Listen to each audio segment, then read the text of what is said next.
Punchinello, Volume 2, No. 34, the 19th of November, 1870 ***** Conant's patent binders for Punchinello, to preserve the paper for binding, will be sent post-paid, on receipt of $1, by Punchinello Publishing Co., 83 Nassau Street, New York City. We will mail free a cover lettered and stamped, with new title page for binding first volume, on receipt of 50 cents, or the title page alone, free, on application to Punchinello Publishing Co., 83 Nassau Street. Harrison Bradford & Co. S. Steel Pens. These pens are of a finer quality, more durable, and cheaper than any other pen in the market. Special attention is called to the following grades, as being better suited for business purposes than any pen manufactured. The 50522 and the anti-corrosive. We recommend for bank and office use. D. Appleton & Co., sole agents for United States. Punchinello Volume 2. Number 34. Saturday, the 19th of November, 1870. Published by the Punchinello Publishing Company, 83 Nassau Street, New York. Prang's latest publications: Joy of Autumn, Prairie Flowers, Lake George, West Point, Beethoven, Large and Small. Prang's chromos sold in all art stores throughout the world. Prang's illustrated catalog sent free on receipt of stamp. L. Prang & Co., Boston. See 15th page for extra premiums. Bound Volume Number 1. The first volume of Punchinello, ending with number 26, the 24th of September, 1870, bound in extra cloth, is now ready for delivery, price $2.50. Sent post-paid to any part of the United States on receipt of price. A copy of the paper for 1 year, from the 1st of October, number 27, and the bound volume, the latter prepaid, will be sent to any subscriber for $5.50. 3 copies for 1 year, and 3 bound volumes, with an extra copy of bound volume, to any person sending us 3 subscriptions for $16.50. 1 copy of paper for 1 year, with a fine chromo premium, for $4 single copies, mailed free. 10 back numbers can always be supplied, as the paper is electrotyped. Book canvassers will find this volume a very saleable book. Orders supplied at a very liberal discount. All remittances should be made in post office orders. Canvassers wanted for the paper, everywhere. Send for our special circular. Address: Punchinello Publishing Company, 83 Nassau St., NYPO Box No. 2783. The handsomest and the best. Every Saturday, the great illustrated paper of America. Illustrated with drawings from the best artists in America and Europe. Able editorials, excellent stories, attractive miscellaneous reading. Beautifully printed on tinted paper. For sale everywhere. Fields, Osgood & Co., Publishers, Boston. Facts for the ladies. I have a Wheeler & Wilson machine, number 289, bought of Mr. Gardner in 1853, he having used it a year. I have used it constantly, in shirt manufacturing as well as family sewing, 16 years. My wife ran it 4 years, and earned between $700 and $800, besides doing her housework. I have never expended 50 cents on it for repairs. It is, today, in the best of order, stitching fine linen bosoms nicely. I started manufacturing shirts with this machine, and now have over 100 of them in use. I have paid at least $3,000 for the stitching done by this old machine, and it will do as much now as any machine I have. W. F. Taylor, Berlin, NY. Applications for advertising in Punchinello should be addressed to John Nickinson, room number 4, number 83 Nassau Street, NYGO. B. Boland, draftsman and designer, number 160 Fulton Street, room number 11, New York. Henry L. Stevens, artist, number 160 Fulton Street, New York. To news dealers. Punchinello's Monthly. The weekly numbers for August, bound in a handsome cover, is now ready. Price, 50 cents. The trade supplied by the American News Company, who are now prepared to receive orders. George Wevel, wood engraver, 208 Broadway, New York.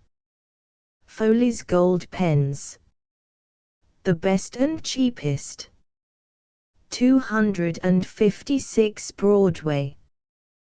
Bowling Green Savings Bank, 33 Broadway, New York. Open every day from 10 a.m. to 3 p.m. Deposits of any sum, from 10 cents to $10,000 will be received. 6% interest, free of government tax. Interest on new deposits commences on the 1st of every month. Henry Smith, President. Reeves E. Selms, Secretary. Walter Roche, Edward Hogan, Vice Presidents. The only journal of its kind in America. The American Chemist, a monthly journal of theoretical, analytical and technical chemistry. Devoted especially to American interests. Edited by Chas. F. Chandler, Ph.D., and W. H. Chandler. The proprietors and publishers of the American Chemist, having purchased the subscription list and stock of the American reprint of the Chemical News, have decided to advance the interests of the American chemical science by the publication of a journal which shall be a medium of communication for all practical, thinking, experimenting, and manufacturing scientific men throughout the country. The columns of the American Chemist are open for the reception of original articles from any part of the country, subject to approval of the editor. Letters of inquiry on any points of interest within the scope of the journal will receive prompt attention. The American Chemist is a journal of especial interest to schools and men of science, to colleges, apothecaries, druggists, physicians, assayers, dyers, photographers, manufacturers, and all concerned in scientific pursuits. Subscription, $5 per annum, in advance, 50 CTS. Per number. Specimen copies, 25 CTS. Address: William Baldwin & Co., publishers and proprietors, 424 Broome Street, New York, entered, according to Act of Congress, in the year 1870, by the Punchinello Publishing Company, in the Clerk's Office of the District Court of the United States, for the Southern District of New York. Walking down Chatham Street. Clothier. Step in and look at our goods, Captain. Summer stuffs at a discount, nice lotto white ducks at half price. Sportsman. I beat you there. I've got a nice lotto black ducks here that ain't to be had at any price. Brilliancy of the sun. The moon, as is generally known, shines with a borrowed light, while the sun is popularly supposed to manufacture its own gas and to arrange its pyrotechnics on the premises. Our NY sun, however, does not always manufacture its own beams. By far the most brilliant of the sunbeams, for instance, published in that journal of the 1st of November, is the quaint and charming little poem there headed Sally Salter, and written originally for Punchinello, in the issue of which publication for the 1st of October it made its first appearance, under the title of The Lovers. We congratulate the sun on having thus successfully lit its pipe with Punchinello's fire, though we think it might have been gracious enough to have acknowledged the favor. A people of taste. The extraordinary liberality of the generous people of Connecticut has frequently excited apprehension in the minds of their friends, that, sooner or later, as the result of their spendthrift career, they must come to beggary. But we are glad to hear that they are making an effort in New Haven to reform. The grocery men there say that their customers taste so much before they can make up their minds to buy anything, that what with gratuitous slices of cheese and specimen mouthfuls of sugar and sample spoonfuls of molasses, the shopkeeper's profits are most dolefully diminished. A particularly blue law against this economical custom will have the effect of sobering down these brilliant colors. What answer? Is it likely that Horace Greeley, or any other man, could steer this country through its difficulties by means of the tillers of the soil? Any more caves? About the dreariest magazine or other reading we know of, and we get a deal of it, too, is that which describes the visits of enthusiastic persons to big caves underground, very dark, damp, dreary, ugly, funereal, with winding ways and huge holes, water with eyeless fish, and certain drippings called stalagmites and stalactites. The enthusiasts, who always possess that priceless treasure self-satisfaction, and a boundless capacity for wonder, which is always ready to exercise itself with anything that is big, however ugly, and the palaces and halls and cascades and altars and bridal wreaths they see there are not only finer than real ones, if you would believe them, but so grand and wonderful as to be really indescribable. So we find them, by their turgid and stupid reports, which are all alike, and all dreary and silly. We have never heard of anybody who got excited over these pictures, except the artists themselves, and positively there is no flatter reading anywhere than these gushing notes about big caves. Geometrical. Why is it that we hear so much of the proper sphere of women? Here is that noble exile, the Princess Edith Montes, lecturing again, and her subject, of course, is the spherical one. So when Mesdames Stanton, Dickinson, Anthony, Howe, all the lovely lecturers, discourse, they forget the platform which is plain, and discuss the sphere which is mysterious. Can it possibly be that it is because these amiable gentlewomen are always going round? Or is it because they cannot help reasoning in a circle? Or is there some occult relation between spheres and hoops? Or has the wedding ring something to do with it? It should be understood that these are questions addressed solely to male mathematicians, for Mr. P is unlike John Graham, and doesn't care to cross-examine ladies. Secretion extraordinary. It is done by mollusks. We can tell you even the precise kind, it is the gasteropod kind. Not only this, we know the very devil himself that does it. And you will say that devil is not a particle too rough a term, when we come to tell what it is he secretes. It is the Dolium Galea, good friends, and we could tell you 6 other kinds that are suspected of this meanness. One of them is the Pluribranchidium, which, of course, you have often heard of. Well, what do these wretched mollusks go and secrete? We can tell you, we, who know everything. It is sulfuric acid. What? Do they steal it? Oh, no, they evolve it, probably from the depths of their own consciousness. And what do they do it for?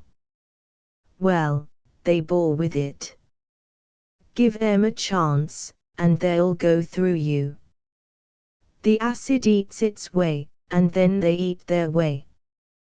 That way is not ours, exactly, but we have known human beings about as venomous as this creature, and with precisely the same tendency to pierce one. They do it with their tongues, it is true, but the perforation is complete. The wrong place. We are unusually astonished to find the female reformers holding their meeting in this city in Apollo Hall. It is well known that Apollo was a god of the male persuasion, and to have everything mix up well, these philosophical dames should have a Minerva Hall or a Diana Hall of their own. Besides, was not Apollo the god of harmony?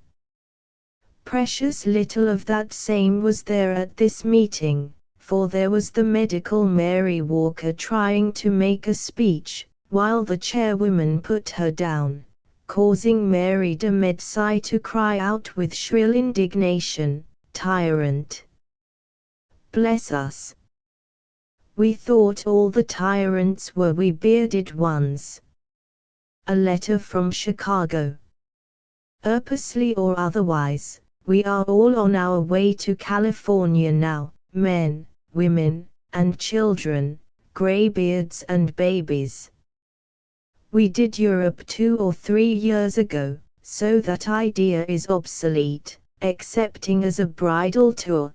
Then, too, the more peaceably inclined, who have not seen the European elephant, would prefer to wait until that country is again in a state of quiescence. But Chicago is constantly sending out her adventure-loving citizens upon the Pacific Road, each one of whom looks, sees, admires, and suddenly develops an epistolary talent hitherto undreamed of by his most enthusiastic friends.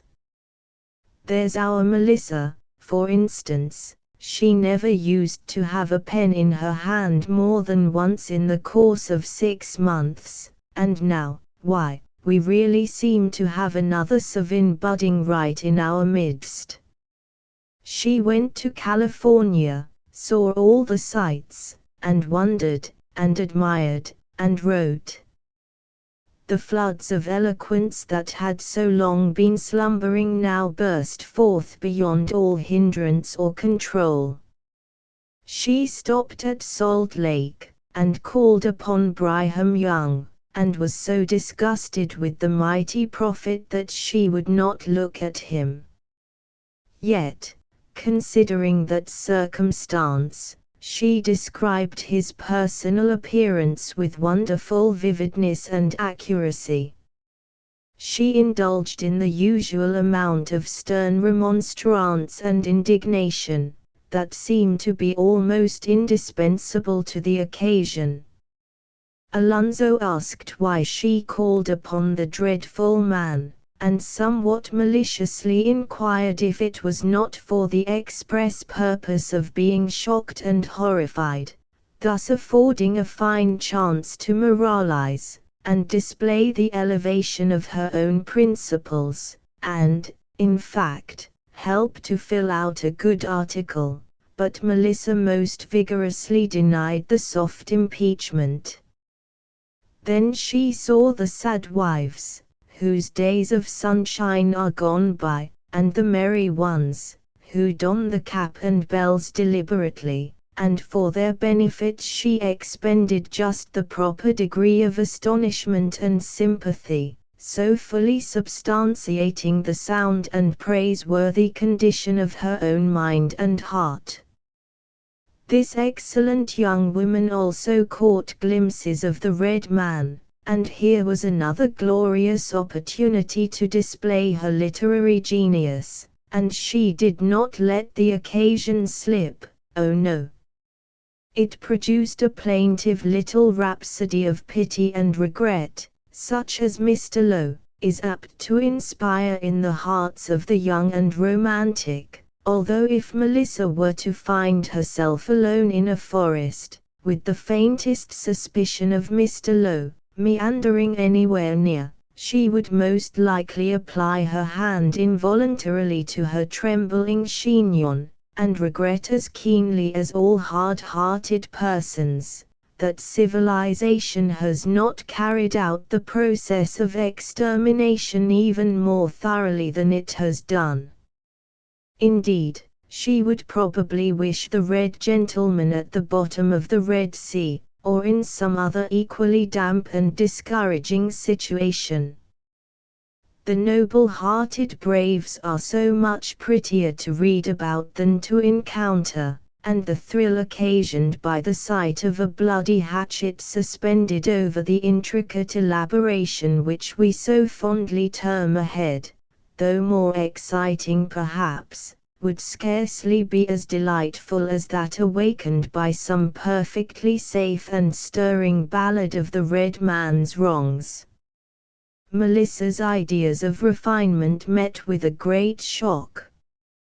She concluded that the Indians' acquaintance with soap and water must be extremely limited, and thought that the distribution amongst them of several boxes of Colgate's Best would be a most delicate courtesy, and true missionary enterprise. In looking at these noble representatives of savage life, she was greatly puzzled to discover where the dirt ended and the Indian began, but philanthropy should overlook such trifles. Philanthropy shouldn't be squeamish.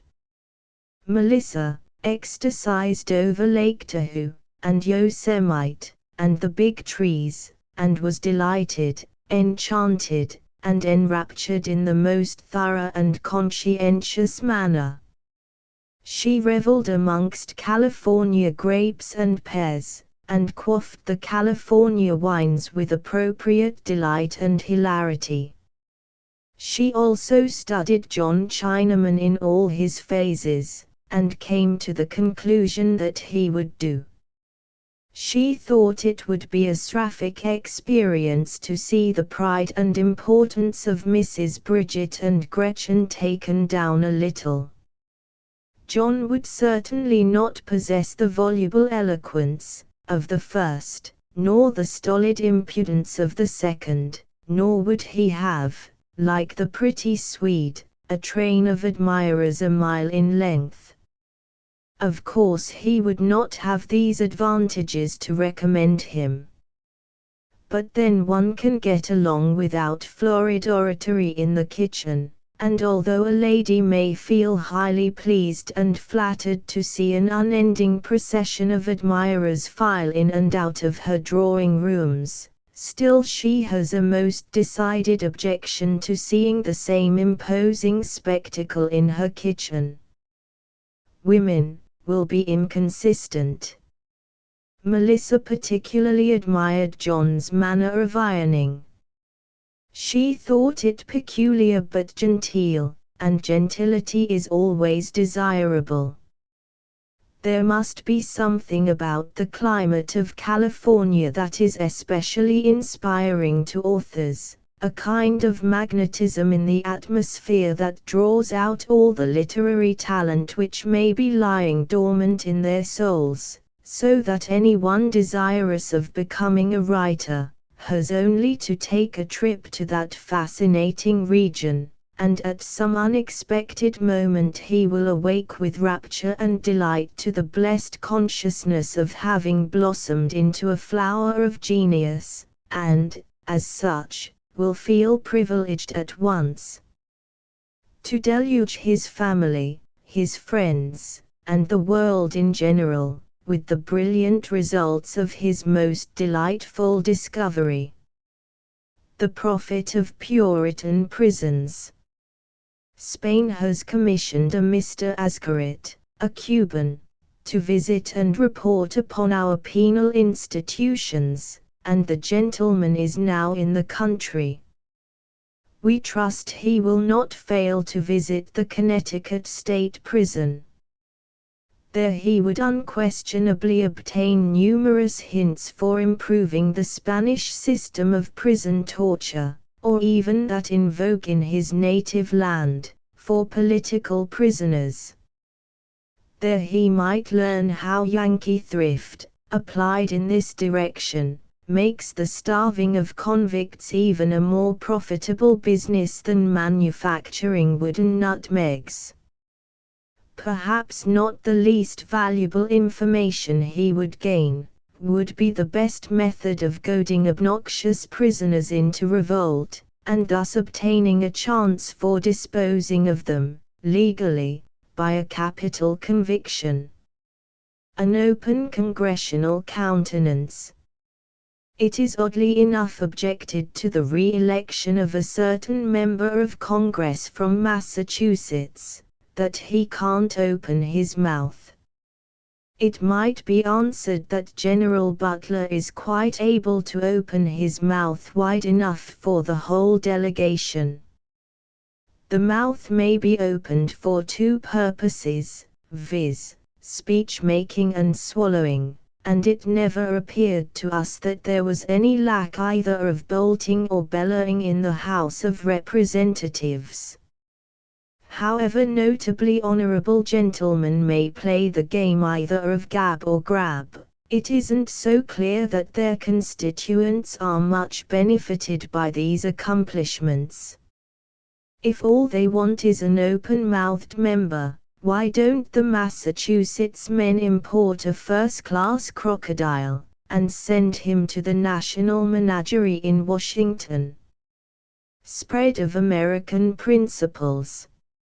It is with a heart full of patriotic pride and gratitude that Mr. Punchinello observes the adoption, in his dear native Italy, of the manners and customs of the land of his adoption.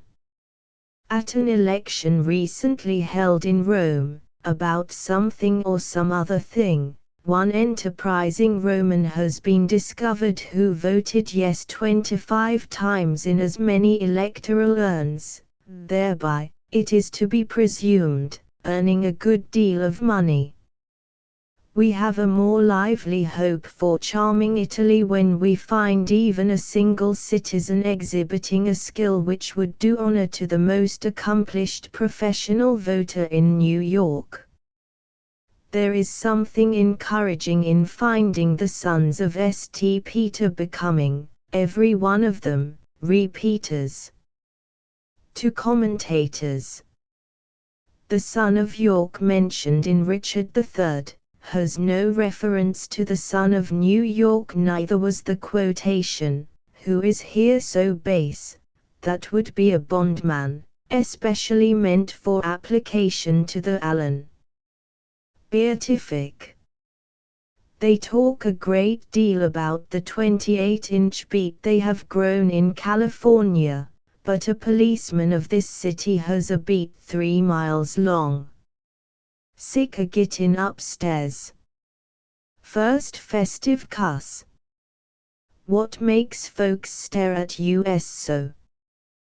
2D festive cuss. On account of our elegant costume, I guess. They take you for Wall Street, and me for Fifth Avenue. Our eyewitness at the elections. We suppose that no individual has rendered more invaluable service as a historian than the distinguished eyewitness of the newspapers.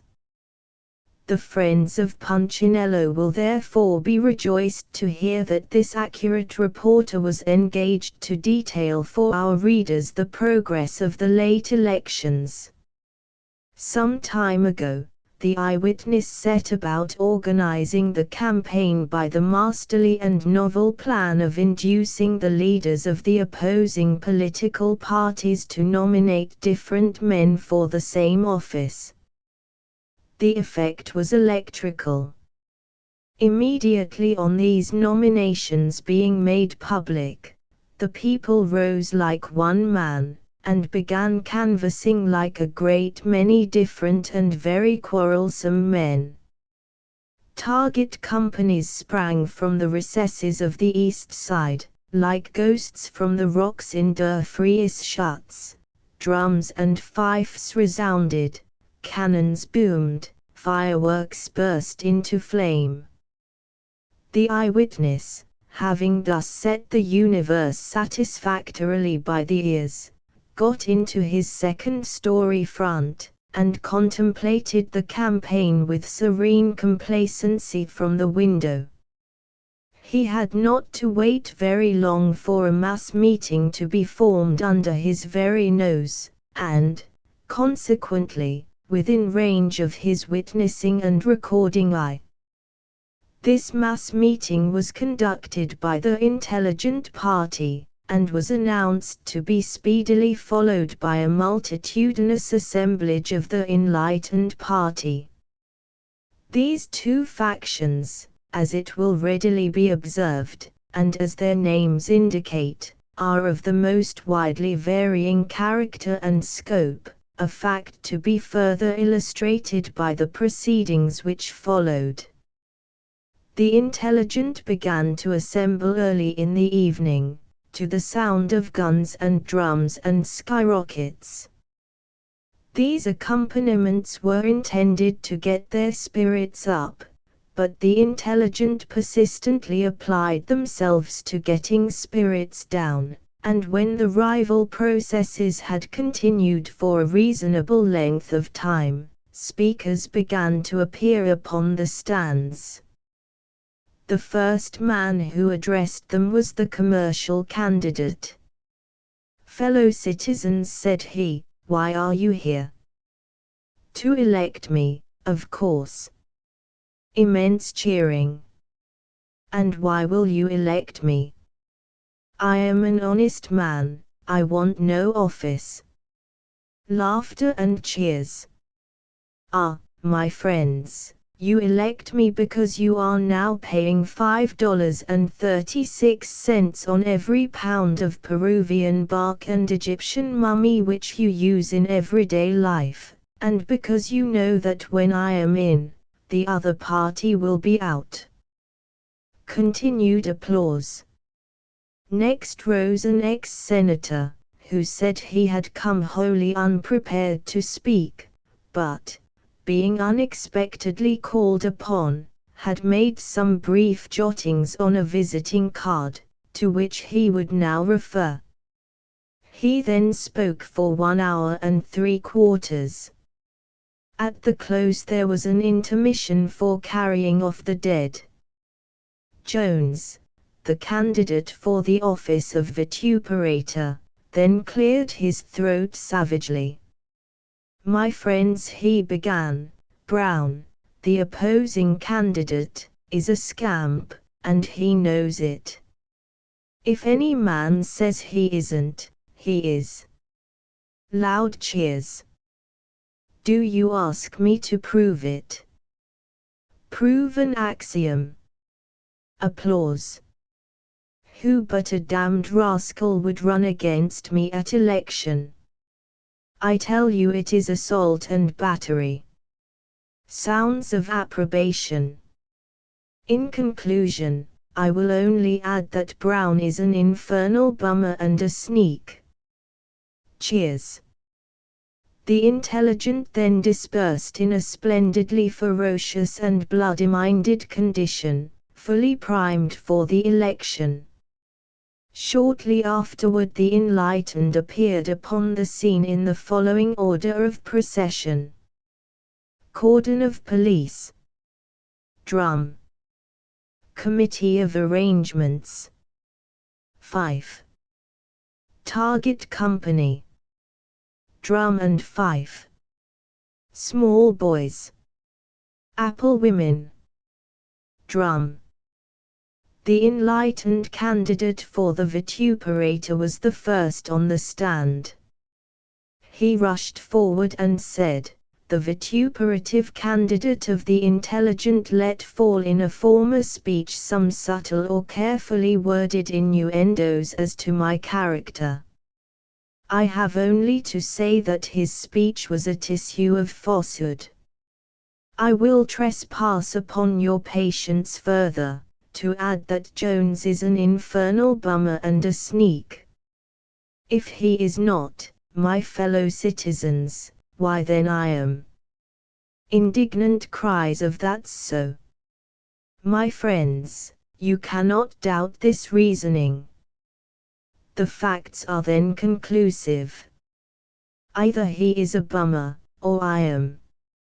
It is therefore your duty, on the 8th of November, to elect me at once and in fact to the office of vituperator, and prospectively to those of Mayor, Governor, and President of the United States. Prolonged cheering. Mr. Demagog, a very giant of eloquence, agog as well as magog of oratory, next set the enlightened agog with a speech. Fellow citizens, men and brothers, victory or defeat, liberty or death, glorious republic, stars and stripes, down with the traitor, to the polls. Red fire, blood and thunder, voice drowned in shouts of wild enthusiasm. The eyewitness, meantime, had become distracted with harassing doubts. Subscribing fully to the politics of Punchinello, which is the only paper he reads, he had hitherto announced himself as a member of the right party. Being, however, open to conviction, he had unfortunately permitted both parties to convict him. In this awful crisis reason appeared about to totter from her throne. The eyewitness thrust his head wildly from the window, and shrieked to the crowd below, "Where's the right man? I belong to the right party. I want to hear the right man." At once the mob became a sea of upturned faces. The enlightened, together with a large number of the intelligent, who had lingered on the scene, with one common consent lifted up their voices and groaned. The groan was but a premonitory thunder to a shower of sticks, stones, whiskey bottles, and superannuated eggs. The eyewitness closed the window with an undignified bang, and retired into the depths of his chamber, where he remained until after the election. Owing to a dimness of vision, resulting from the excruciating condition of his ocular organs, the occupation of the eyewitness was from that moment gone.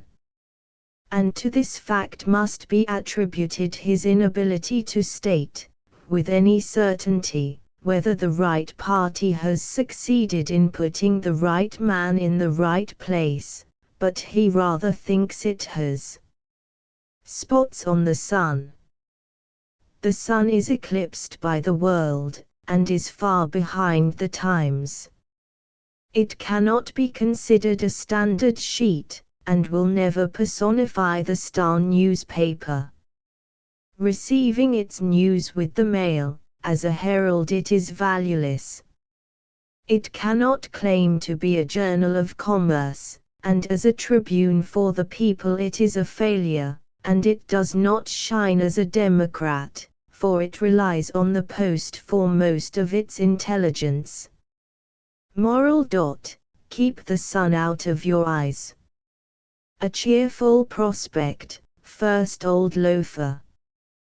The papers says there's a chance of the Bourbon dynasty reigning in France again. Second ditto. Bully.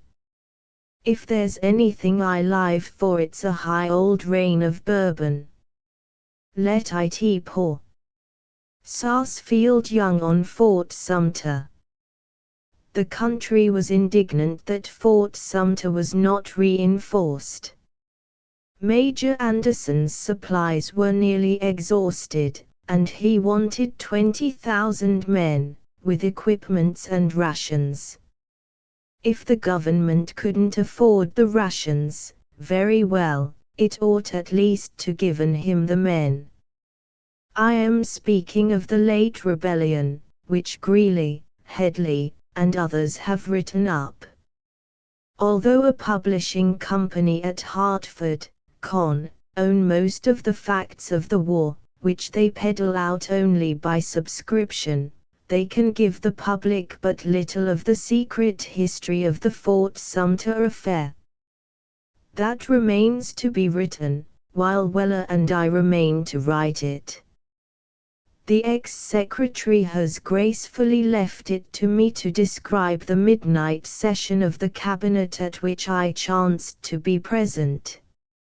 I was boarding at the White House at the time, and as President Lincoln assured me it would be rather interesting, I was persuaded to attend. The fact is, the crisis reminds me, said he, of a little story of a horse trot in Arkansas. Sir, interrupted I, it reminds me of a dozen stories, one of Aesop's fables, and 200 lives of Chaucer. He was afraid to continue. As the clock struck 12, he called the meeting to order and remarked, "Gentlemen, Anderson is in Sumter. The question now is, what will he do with it?" South Carolina was out. Buchanan had done nothing. Everywhere was distrust. That very day they had refused, on Pennsylvania Avenue, to trust me for a spring overcoat. Stanton was getting his dark lantern ready for nightly interviews with Sumner and Wendell Phillips in a vacant lot upon the outskirts of the Capitol. Universal gloom prevailed. Sword opened the discussion. He said it was contemplated to throw 4,000 men into Fort Sumter. We couldn't do it. If we did, it would only be one of the first throes of a civil conflict, a war long and bloody, which he would venture to predict might be protracted even to the extent of 90 days. Were we prepared for that? He would like to hear from that pure patriot, the Secretary of War, on this point. Amid murmurs of applause, General Cameron rose to say that he was wholly unprepared to make a speech, but he owned a lot of condemned muskets, which he stood ready to dispose of to the government at 4 times their original cost. He should advise that the fort be covered with several thicknesses of Pennsylvania railroad iron. It would protect our gallant troops, and he was now, as he had always been, in favor of protection. Besides, he knew parties who could get up a ring in the way of army blankets. Mr. Chase spoke rather thick and fast, but I understood him to pronounce in favor of that platform which would get the most votes. If the people think it ought to be done, why, do it. The country needs taxation, and is anxious to have me president. I think I can borrow money enough in Wall Street to pay the passage of a moderate number of men to Charleston, but they mustn't on any account be Chase men. I don't want any of my friends killed off before the next presidential election. What the administration lacks, chimed in Blair, is backbone. Powder and ball, and blood are my sentiments. Fill all the Army and Navy offices with the Blair family, and secession is dead. Sword again, strengthen Pickens, and let Sumter go. Our soldiers will find it healthier and more commodious at Pickens. I'll have the Powhatan sent there forthwith. Hereupon Mr. Gideon Welles woke up and remarked, in a strain of apology, that he hadn't read his commission yet, but it was his impression that he was the head of what was called the Navy Department. Coming from an inland town, he didn't exactly know whether the Secretary of State or himself had the ordering about of our national vessels, but he rather thought he would relieve his friend Sword of that burden. He had talked with several old sea dogs. They all agreed that the success of the plan depended on its feasibility. Captain Fox, a private citizen of Massachusetts, had been down there with a horse and buggy, and reports that a squad of Marines could do the job up in good style. Mr. Bates was called upon, and stated that strengthening Sumter, without giving the Southerners 4 weeks' notice of our intention, would not, in his opinion, be unconstitutional. At this juncture Mr. Floyd, who, having acquired the habit of attending Buchanan's cabinet meetings, had not quite got over it, put his head in for a moment to suggest that if the Black Republican government would evacuate all the forts on Southern territory, remunerate his friends for their expenses, and execute a quitclaim deed of Washington and the national property to Jeff Davis and other Southern leaders, the proposition might possibly be accepted, and trouble avoided. Mr. Sword rose to add only a word, and that word was Pickens. The Secretary of the Interior observed that as Charleston Harbor wasn't in his department, he would say nothing. Mr. Bates urged that the people of his section were loyal to the flag. In fact, they not only wanted the flag but the Capitol itself, and the national buildings, except the monument, removed to St. Louis. If they couldn't get that, they might be satisfied if Fort Sumter were towed around there, up the Mississippi. It would certainly be a good deal safer there. Mr. Gideon Welles wanted it distinctly understood that General Scott, General Holt, Captain Fox and the Powhatan could save the country if Mr. Sword would let them. Otherwise he would make a minute of these deliberations, and if his friend Mr. Young, whom he was pleased to see present, didn't expose it. He himself would put it in the shape of a lively sketch, and send it to the magazines. "Well, now," said Mr. Lincoln, after patiently waiting, "this reminds me of the man in Pomeroy, Ohio, who kept what he called an eating saloon. One morning, a tall Hoosier came in and called for ham and eggs. 'Can't give 'em to ye, stranger,' said the proprietor, 'but what'll ye have tea drink? Don't keep nothing but a bar.' 'Yor don't. Then what in thunder yor got that sign out thar for?' For the fellow was a little mad. 'Why, yor see, I call her a eating saloon, 'cause I reckon she eats up all the profits.'" This beautiful and appropriate anecdote, which seemed to throw a flood of light upon the critical state question under consideration, pleased everyone except Floyd, who swore it was ungenerous and unchivalric. Hastily withdrawing, he threatened to telegraph it verbatim to the insurgents. It would fire the Southern heart. Swart said he was going home, as he had already sent the Powhatan to Pickens.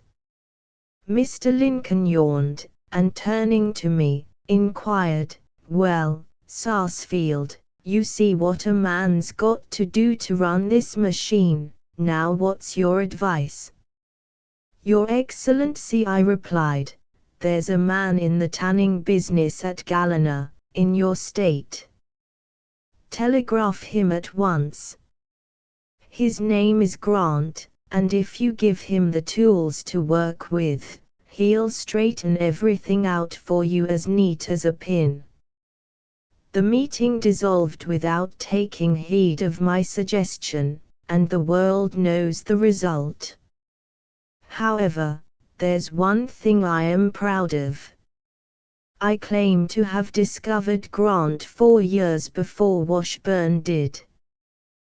That's the secret why I can have any office I want under the present administration. Sarsfield Young. The plays and shows.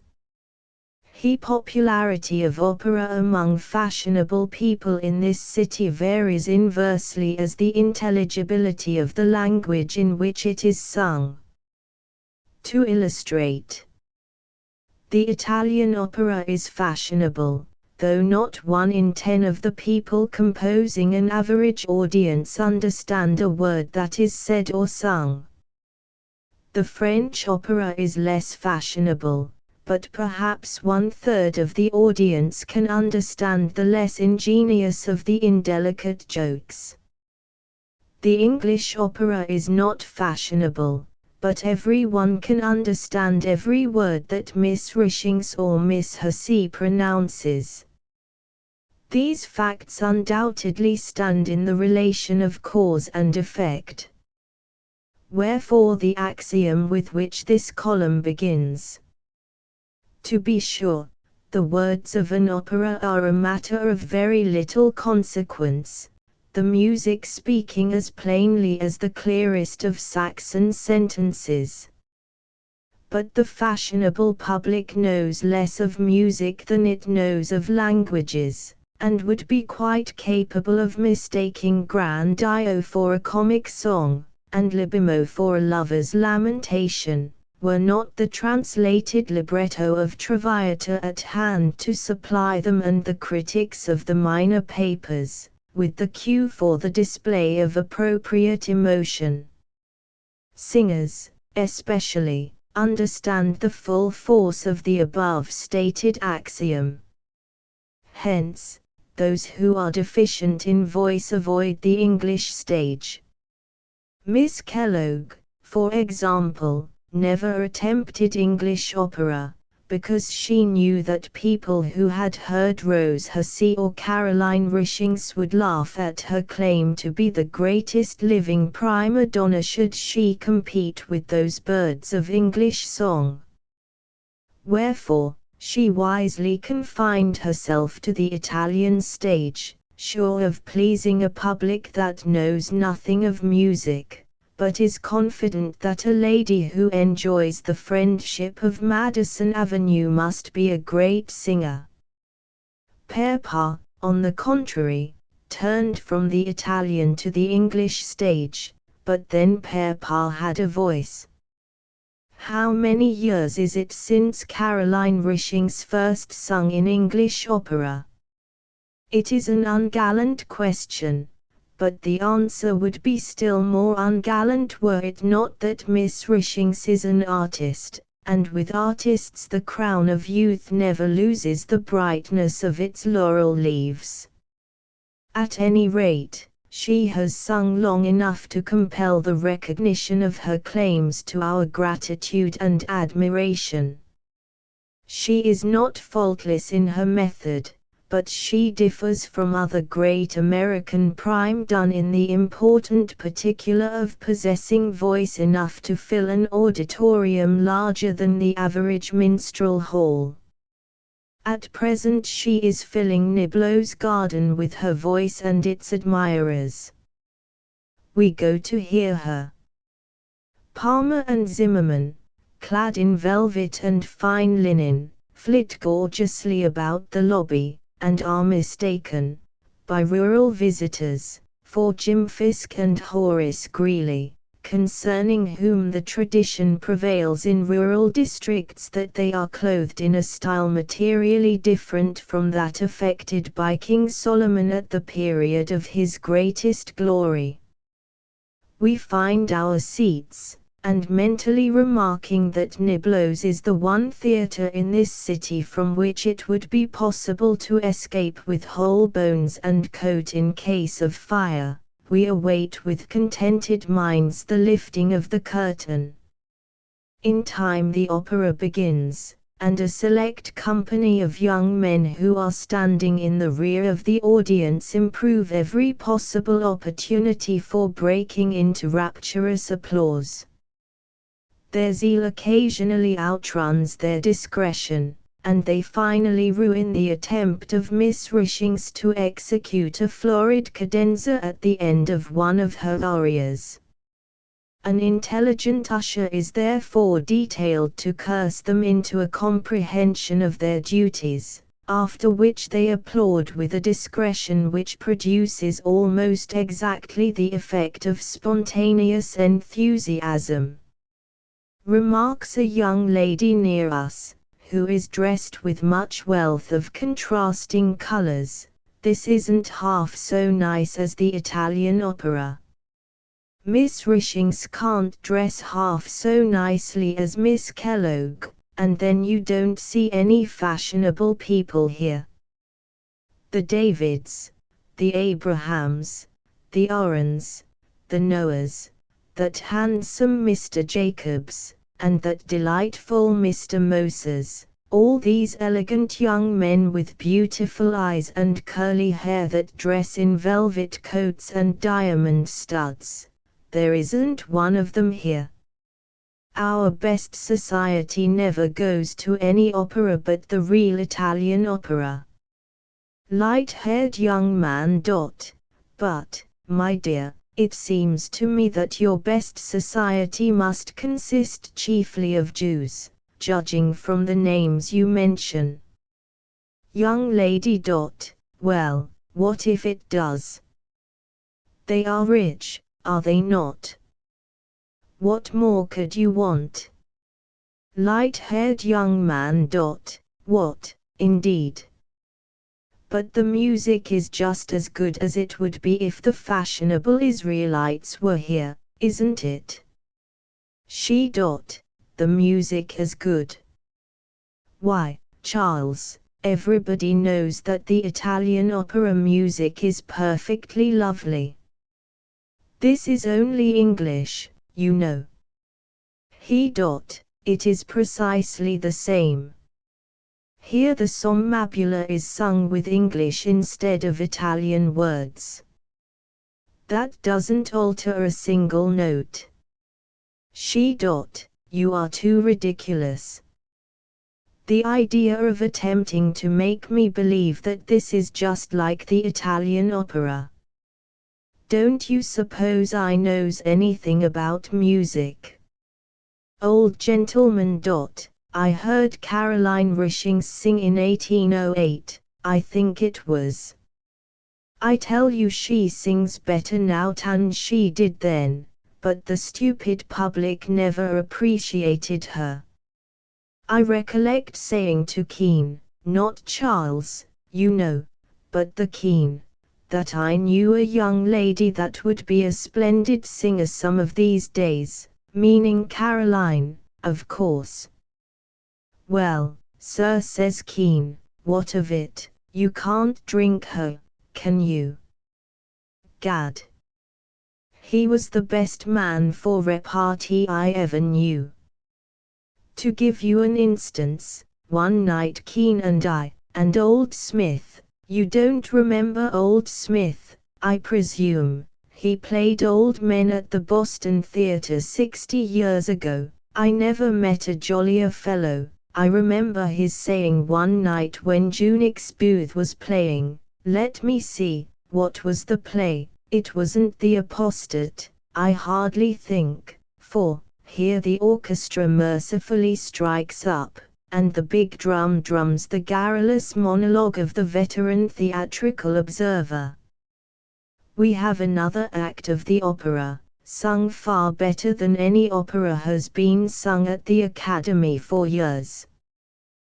Pretty Rose Hussey, when have we had a voice as pure, or a manner as charming as hers, sings in this act, and her tones so closely resemble those of Nilsson in their exquisite purity, that we wonder how she has escaped the abuse of that independent critical journal The Season, until we notice a middle-aged gentleman sleeping quietly with a copy of The Season on his lap, and remember that at Niblo's garden the proprietor of the independent critical journal is permitted to distribute his mental soothing syrup, while at Steinway Hall a rival sheet is the only admitted program. And I say, still thinking of Nilsson, to an experienced theatre-goer, why does Watson abuse Nilsson? And he answers, with the contemptuous, but obviously honest inquiry, who's Watson? Really appalled by the suggestion that there exists a man with soul and things so completely dead as not to have heard of the great Watson, I change my question and ask him, why does The Season abuse Nilsson? The Season, my young friend, is a program paper that is circulated gratuitously and depends for support upon its advertising patronage. A few managers permit it to be circulated in their theaters, the remaining managers will not admit it. Among the latter are Mr. Warlock and Max Strakosch. Consequently, The Season abuses Warlock's theatre and Nilsson's concerts, asserting that Mr. Warlock has a wretched company, and that Miss Nilsson has no voice. The Season is also a comic paper, and its best joke is its assertion that it is an independent critical journal. Young lady in colors. This opera is dreadfully stupid. Light-haired young man. But, Mary Ann, it is one of Mozart's, The Marriage of Figaro. It is one of his most famous works. She. Then I don't like Mozart. There was an Italian who wrote an opera that was all about Figaro, the Nozze di Figaro was the name of it. Oh, it is perfectly splendid, ever so much prettier than this. He. Why, my dear girl, the Nozze di Figaro is the identical opera you are now hearing. She. There is young Mr. Nathan Isaacs. Isn't he perfectly splendid? He, sighing sadly, Whenever you wish to go home, I am ready. She. You are real disagreeable tonight, and I'm sorry I came with you. Rural person. Well, if this is the opera, I don't mind saying I like it. Susan said I couldn't understand a word of the gibberish these opera folks squawked, but it's just as plain as psalm singing. Miss Ruchin and that hussy gal are just the tallest kind of singers. If we had 'em in our choir, the Baptist folks might shut up their meeting house to Wunst. Zimmerman. When are we going to revive the crook, did you ask? What do we want to revive it for? Isn't the house full enough tonight to satisfy anybody? Friend of the theatre, to be sure it is. Stick to this sort of thing, and you'll find it will pay better in the end than any amount of legs. Niblo's is now a respectable theatre. Don't change it into an anatomical museum. Matador. After the battle. Carrying off the wounded. Answers to correspondence. A lover of music. Our street musicians are growing worse and worse. There is a piper who infests the street in which I live, and sets my nerves on edge with his horrible droning. What am I to do with him? Answer. Put him in the waste piper basket. Aunt Caraway. The preparatory schools about which you inquire have nothing to do with the reformation of wicked parrots.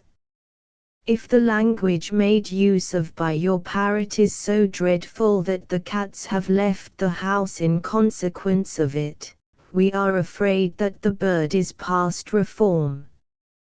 Try him with rats, and you may yet be renowned as the female Whittington of the period. Rebecca Hazeldown. It was very rude of the young man to stare at you through an aquarium, as you say he did.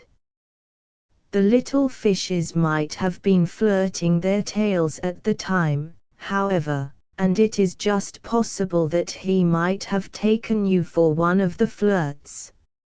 A horseman.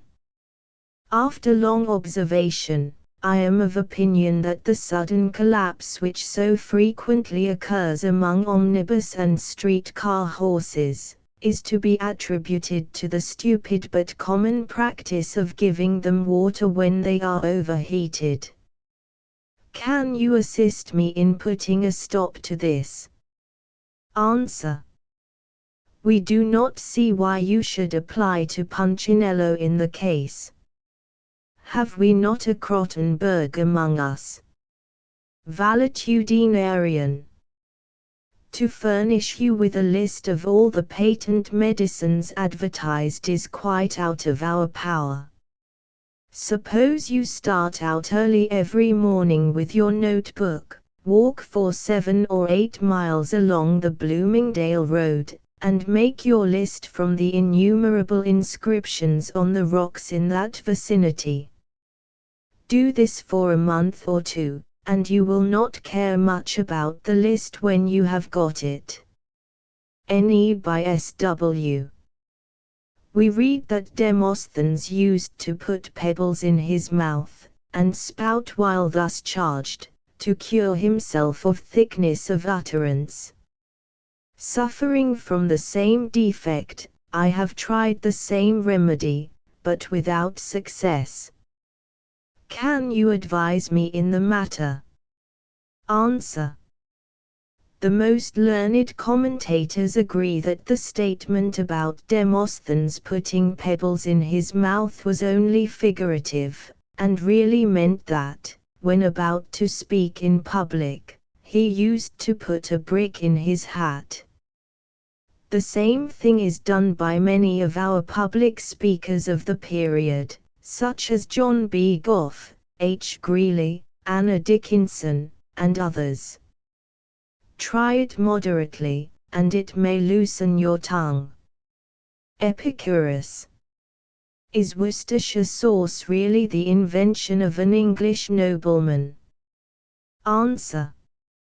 Yes, he was one of the cooks or one of the butlers, we have forgotten which, but it is certain that he was degraded from the peerage for offering some of his sauce to the reigning British monarch of his time. Complementary chromatics. While all France is blue with the prospects of the siege of Paris, we have constant accounts of the growing ascendancy of the Reds. We commend this to the Nest Scientific Convention, as an evidence of the analogies which prevail in the physical and moral worlds. A sally for sketches. When an artist visits a picturesque locality, why is the proceeding like an undecided prize fight? Because it results in a draw. A rush proceeding. Waiting for a light. Hiram Green and female suffrage. His experience with the advocates of the 10th Amendment. On the last election day, I was serving as inspector of election, when a passel of women, dressed partly in men's habiliments, walked up to the ballot box. They was headed by old Sri Mans, who has been an old maid for more than a half century. Stepping up close to the railing where votes is put in, Miss Humans thus to me did say, "Square Green, we've come to cast the suffrage of a downtrodden race, will you receive our votes?" "Not exactly, I won't," my high-toned Gresham benders was my reply. "Do you know who we are, sir?"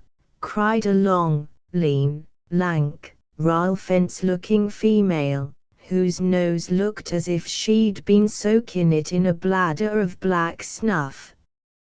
"Well, sweet wolves in lamb's clothing," said I, putting on one of my shrewd expressions, "you look as if you was a lot of, so-called, strong-minded females, who was up to snuff, but, in an endeavor to scratch somebody bare-boned, you'd lost your footing, and tumbled slap-bang into a coal-hole." "We are, sir," says another ethereal-looking half-stunned depopulator, "members of the Skenesborough Isis Society. We believe women's has got rights, which man won't let her have. We believe the bullet is calculated to raise women to her proper sphere. We believe hoop skirts and side saddles will soon be numbered among the lost arts. We believe Susan B. Anthony, E.K.D. Stanton, Wendell Phillips, or Mr. Blackwell, are just as capable of being president of this old union, as the best man which ever wore pantaloons, and we are bound henceforth and forever, one and inseparable, to stand up for our rights, if we can only rope in enough congressmen to hold our bonnets." During the aforesaid burst of eloquence, about 75 women was holding bullets for me to take, while others were violently swinging their gingham parasols over my bald head. All seemed as if they was just piling over to get their clutches about my breathing apparatus. Says I, "Go home and be females, and don't make sick tarnal lunatics of yourself any longer, getting mixed up with the body politic, for sure's you're born, when woman votes she'll trail her skirts in the dust and you can't stop her, when she walks up to the ballot box, and undertakes to mix into suthin she don't know no more about, than Tilton and Fulton do about the Golden Rule. Then when that ere time comes I will exclaim, 'Oh, woman, where is thy stinger? Oh, sore Isis, whereabouts is thy victory? What, miserable man, wouldst thou deny us the bullet? Screamed another female, as she tore a 2-bushel waterfall from her head, and, wildly swinging it in the air, dirty stockings and old clothes fell into promiscuous heaps all about her. With all due respect to the sects, says I, getting madder and madder all the while, you can just bet your Sunday clothes I wouldst. Hard-hearted old man, you'll rue this day, they all cried in chorus, and the whole lot commenced snivelling, as if their hearts was busted. Kind, noble, beautiful sir, we languish to cast our suffrages, says a big fat woman, about the size of a load of hay, as she shoved her bullet under my nose. Madam, says I, swelling up with accumulated rage, languish and rip and tear things as much as you mind her. You can't stuff this air bullet box with illegal votes as long as emboss of it. That's what's the matter, and I want you to understand I mean business. At this they all started for the door, remarking that I was an old fool mosquito at Katri and see when the 16th commandment passes, said sweet Eliza Hemphill, who is too pretty to be caught in sick company. We will call for your scalp, old man. Which top knot, was my reply, wouldn't furnish hair enough for a false eyebrow. I see they was going, so I said, my weak-minded and misguided females, hold your horses a minute, until an old statesman, who has served his country for 4 years as Justice of the Peace, says a few remarks to you. When woman was taken out of man's ribs, it wasn't calculated she should lower herself by mixing into such dirty business, as you are up to today. Woman in her natural element, is just one of the soothingest institutions in this air land, which flows with milk punch and hooey soap, and what poor miserable critters man would be without her. Who would nurse our offspring, if it wasn't for women? Who would cheer our fireside, if it wasn't for women? Who would cook our victuals, if it wasn't for women? And who would haul off our buttes nights, when we come home tired and demoralized, after having a set to with lager beer and Schweitzer? Again, I remark, if it wasn't for woman in her unadulterated state, before she had been made a tarnal fool of by these air despoilers of man's happiness, masculine women, man would be a poor shiftless coot. Therefore, I say, go home and resume your abnormal condition. Get back into your own harness, and don't undertake to assume the bifurcated garments. It ain't your forte, no more than it is some of our public officials to keep from stealing. I rattled away at him in this style, until I beheld the last pair of female bifurcators scoot for home, when I subsided into a chair, and with my bandana handkerchief wiped the perspiration from my noble brow. After I'd partially recovered my equanimity, I again resumed my official duties, but I couldn't help thinking that if women made such a confounded hullabaloo about voting, as they is now doing, trying to vote, the mere leaders, who are going about the country like internal revenue officers, seeking that they may gobble up somebody, will have a pile to answer for, when woman becomes a component part of the body politic. Oh, woman, woman, how sweet you be, when you're dressed up to kill. I hope the time'll never see, when man's place you all fill. Take the advice of one which knows, and try to shun the evil. To see a woman in man's clothes looks vasen or the DL. Which is the opinion of your humbly servant, Hiram Green, Esquires, late Gusties of the Peace. Fresh from the flowery kingdom. The world is justly indignant at the accounts of the Chinese massacres of the missionaries who have periled their lives in going so far to teach them Christianity. Recently, for example, a young lady teacher from Boston was so terribly stoned by some of the unregenerate little pigtailed fiends in Canton, that she died the next day. It is dreadful to think how savage the instincts of the heathen are. P.S. Since the above was set up in type, Mr. Punchinello has learned that the canton in which this occurrence took place is not in China, but is a thriving village in Norfolk County, Massachusetts, about 18 miles from Boston, and that the assailants were consequently not pigtailed heathen, but genuine Christian children, who, in a few years, will belong to the cultivated voters of Massachusetts. This action, consequently, was not dictated by unregenerate barbarism, but was intended simply as a protest, rough, we confess, but effectual, we trust, against these newfangled ideas of women's rights. What business have women to be trying to teach? Let them stay at home, and if they want to know anything, ask their husbands, there, and if they are unmarried, let them wait until they get husbands.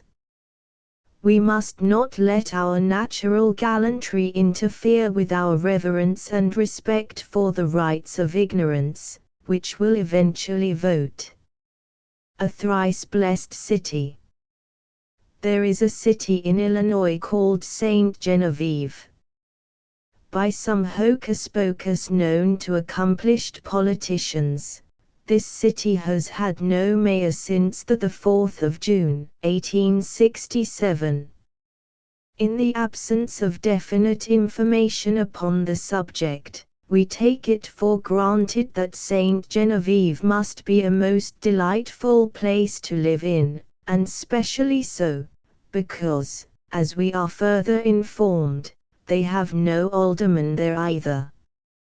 More delightful still, as there is nobody authorized to assess taxes, the fortunate inhabitants do not pay any.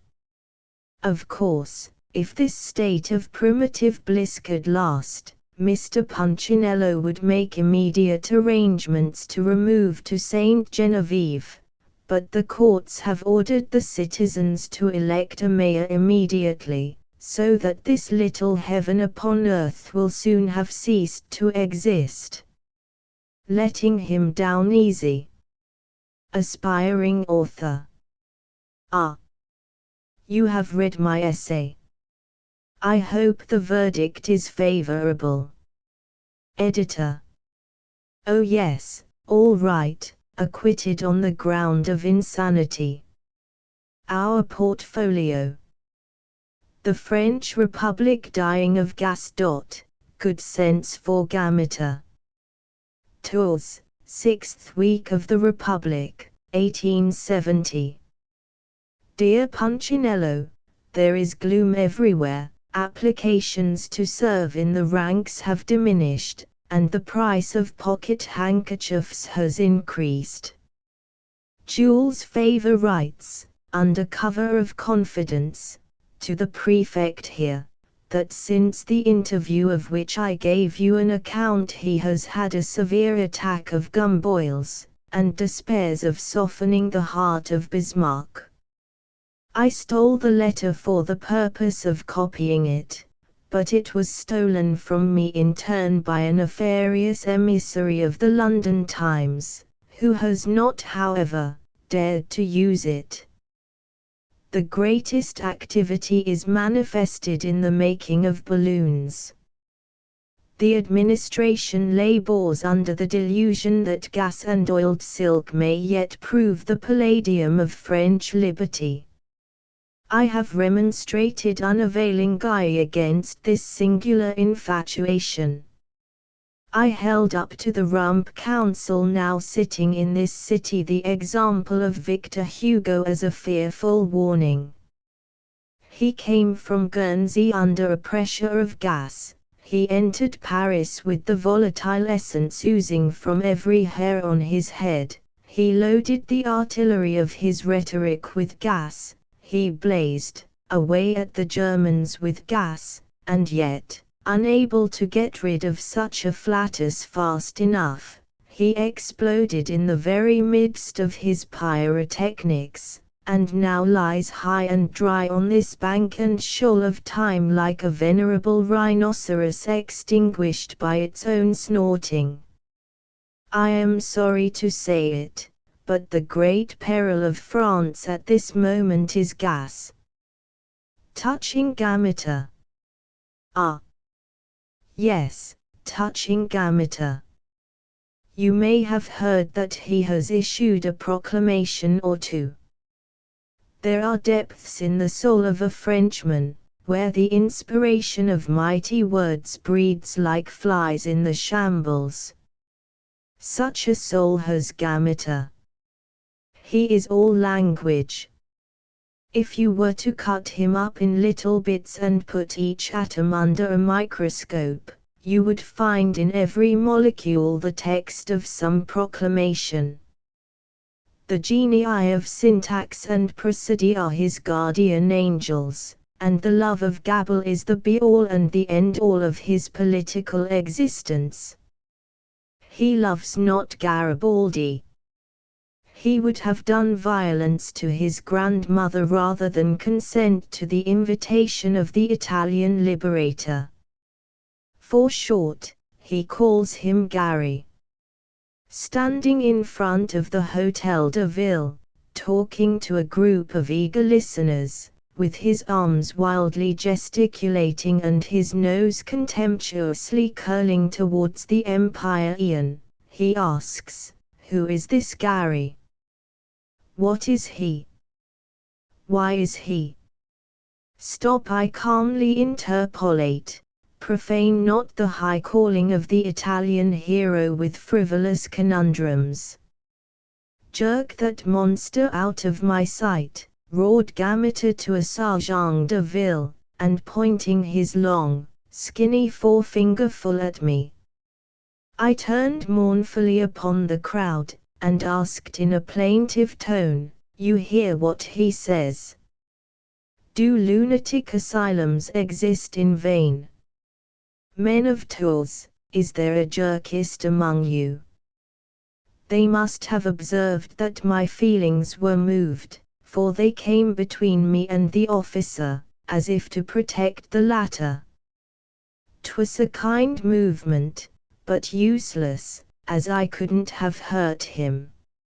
"Monsieur Gamater, I then went on to say, don't you think that this horrible epidemic of gas, that is now filling with its deleterious effluvia the brains and the throat of the French government, ought to be stopped? Don't you think, Monsieur Gamater, that you, yourself, could cut off your supply pipe for a while and still have enough to light up with on public occasions?" I rested my right forefinger upon one side of my nose and struck an attitude of interrogation while putting these questions. The minister's face turned to an ashen hue, and then the blood came coursing back like lava to the crater's surface, without breaking through. Fiends seize the man. Is a minister of France to be insulted in his own capital?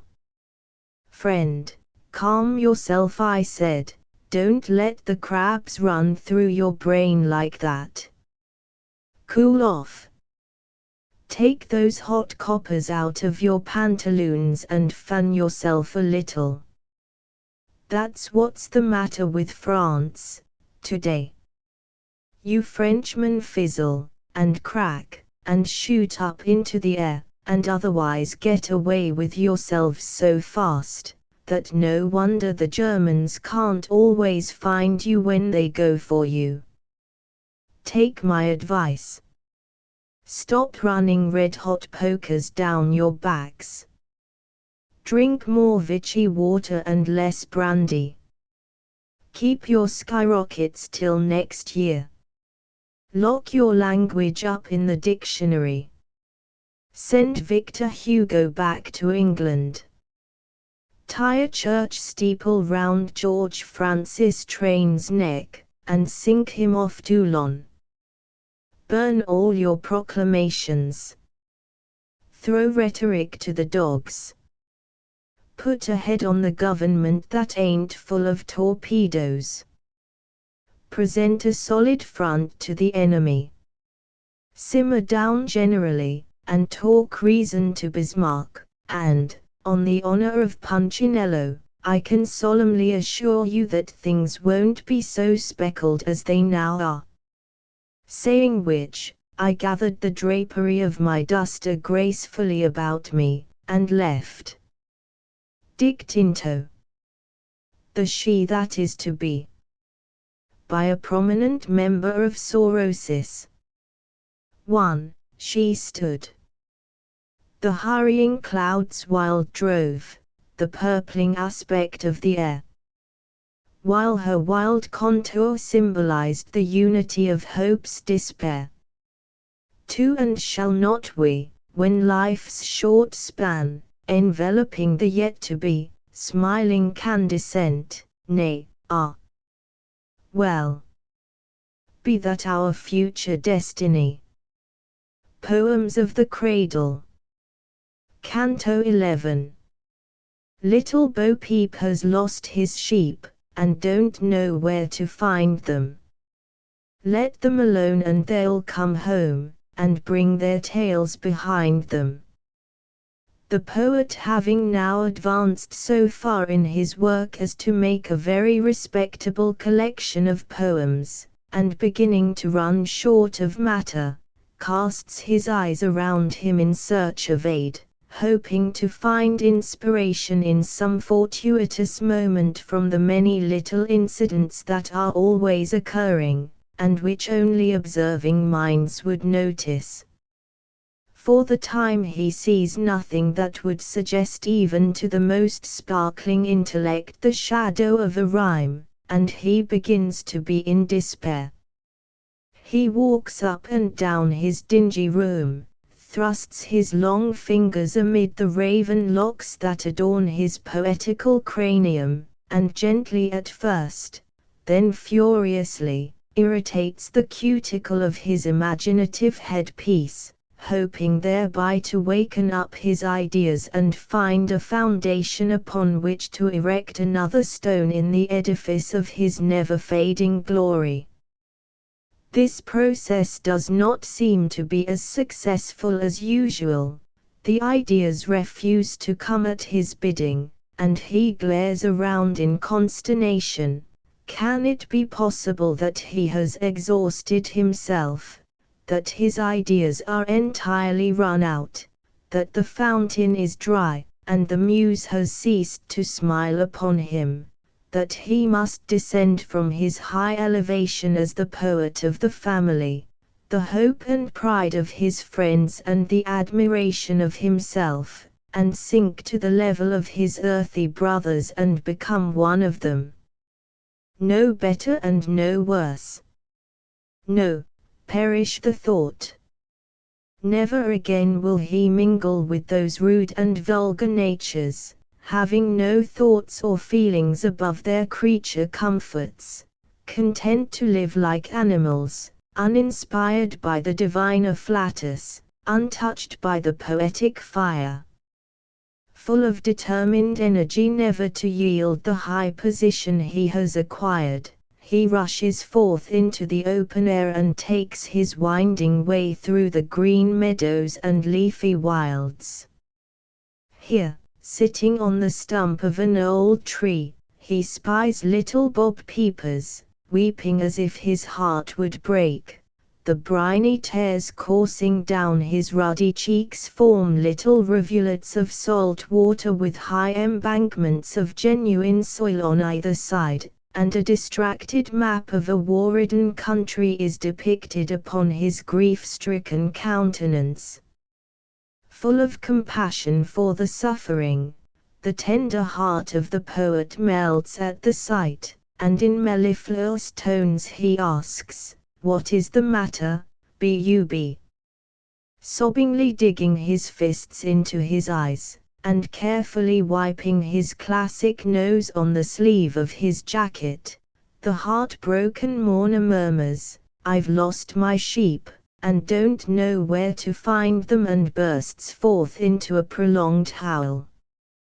That heart-rending cry of agony is too much for the gentle poet, who, sinking upon the ground beside the weeper, ventures to whisper a hope that time, or some of the neighbors, may bring back the lost sheep and restore happiness and tranquility to the agitated bosom.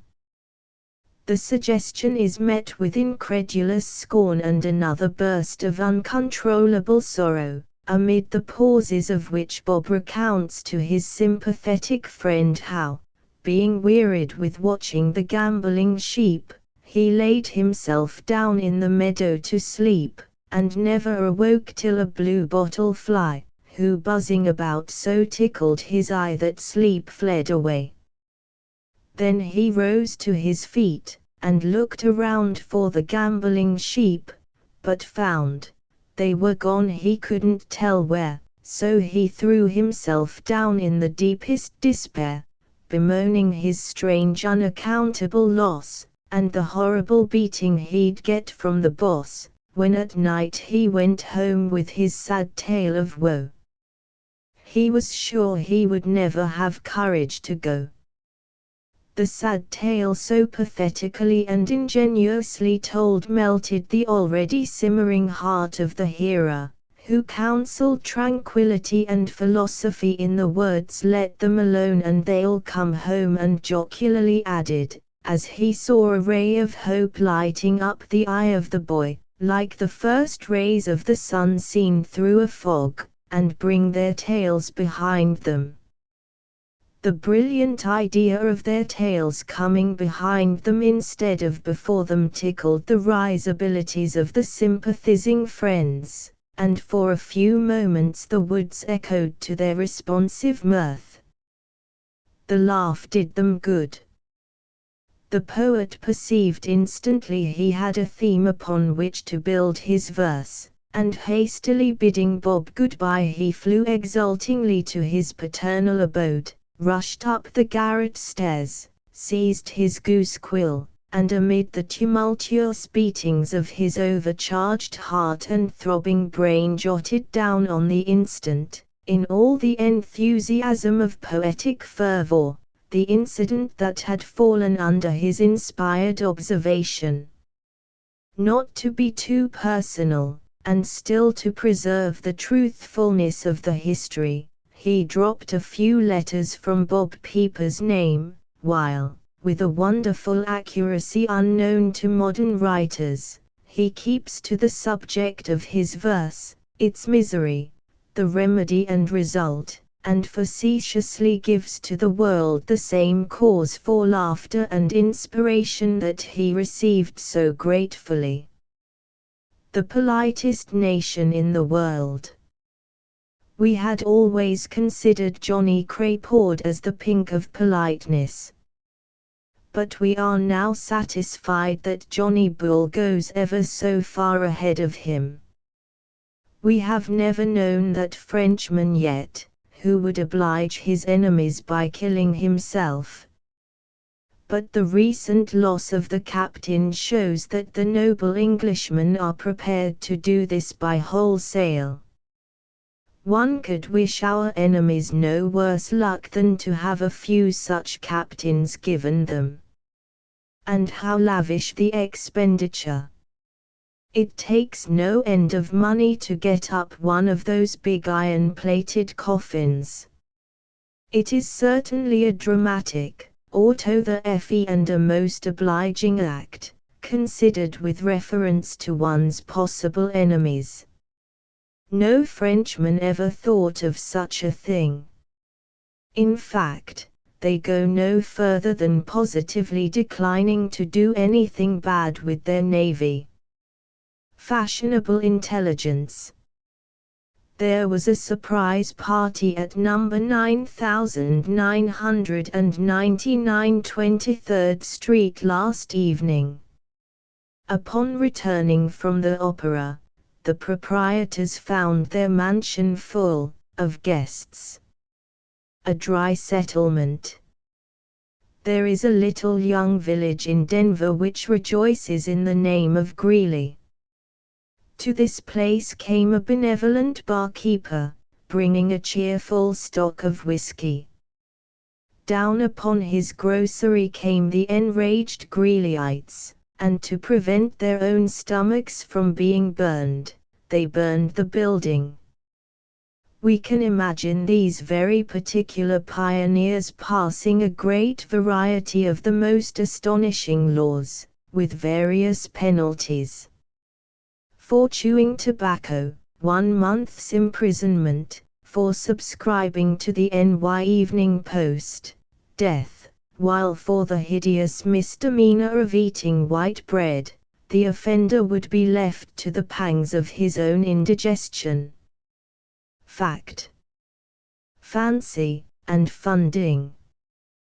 The funding bill, as a step towards making the Erie Canal free, should commend itself to anyone, since if it becomes a fact, it will, we fancy, prevent this noble industrial enterprise from becoming, like its first cousin, simply an Erie for the vultures of finance. The latest style. As men's clothes are cut hourglass fashion now, Punchinello suggests the above pattern as an appropriate one for them. The alarm bell at Rye.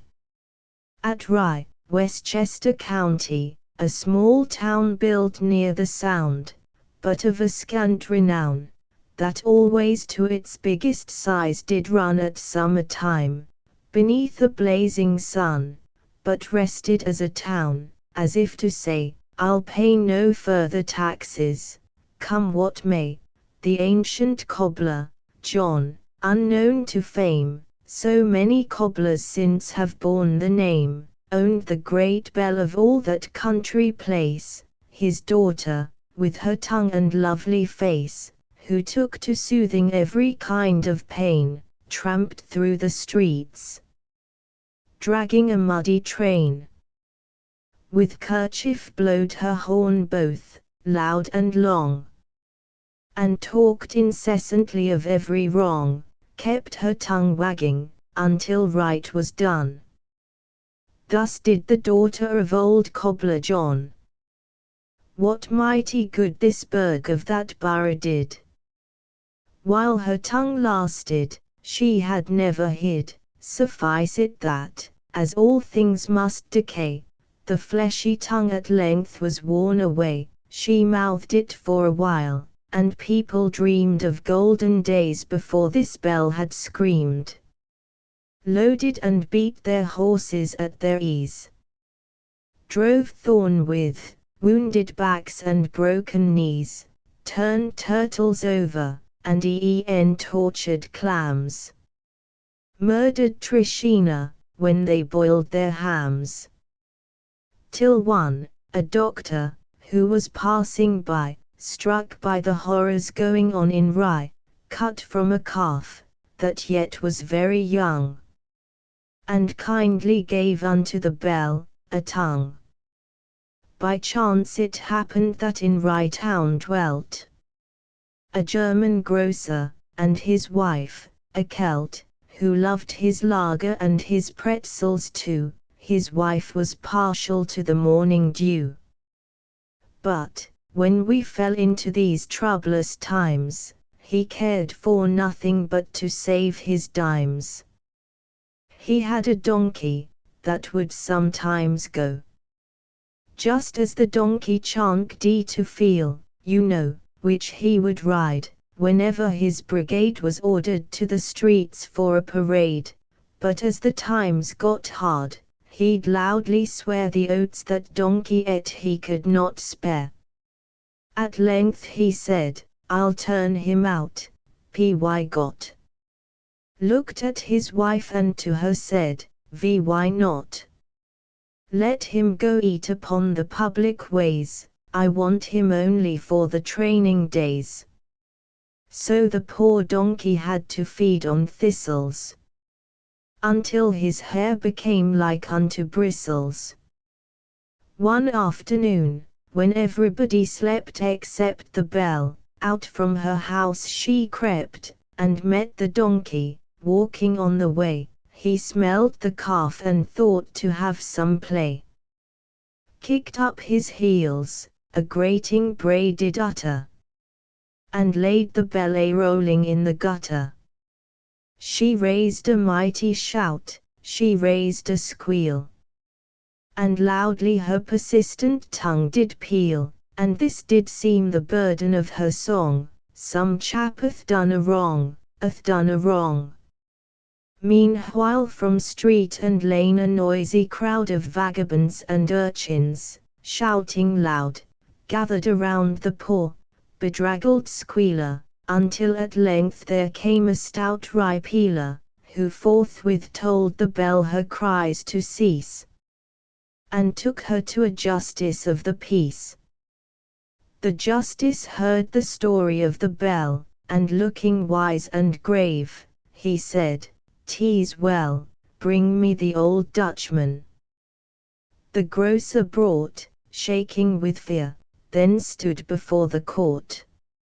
And then the justice to recite began the charter of the cruelty to animals society, and then he said, "Pride rideth on a donkey, as I've read, until it gets a fall, and then it loses its dignity and blubbers o'er its bruises." These are newspaper proverbs, but I fear you don't love proverbs, as you do your beer.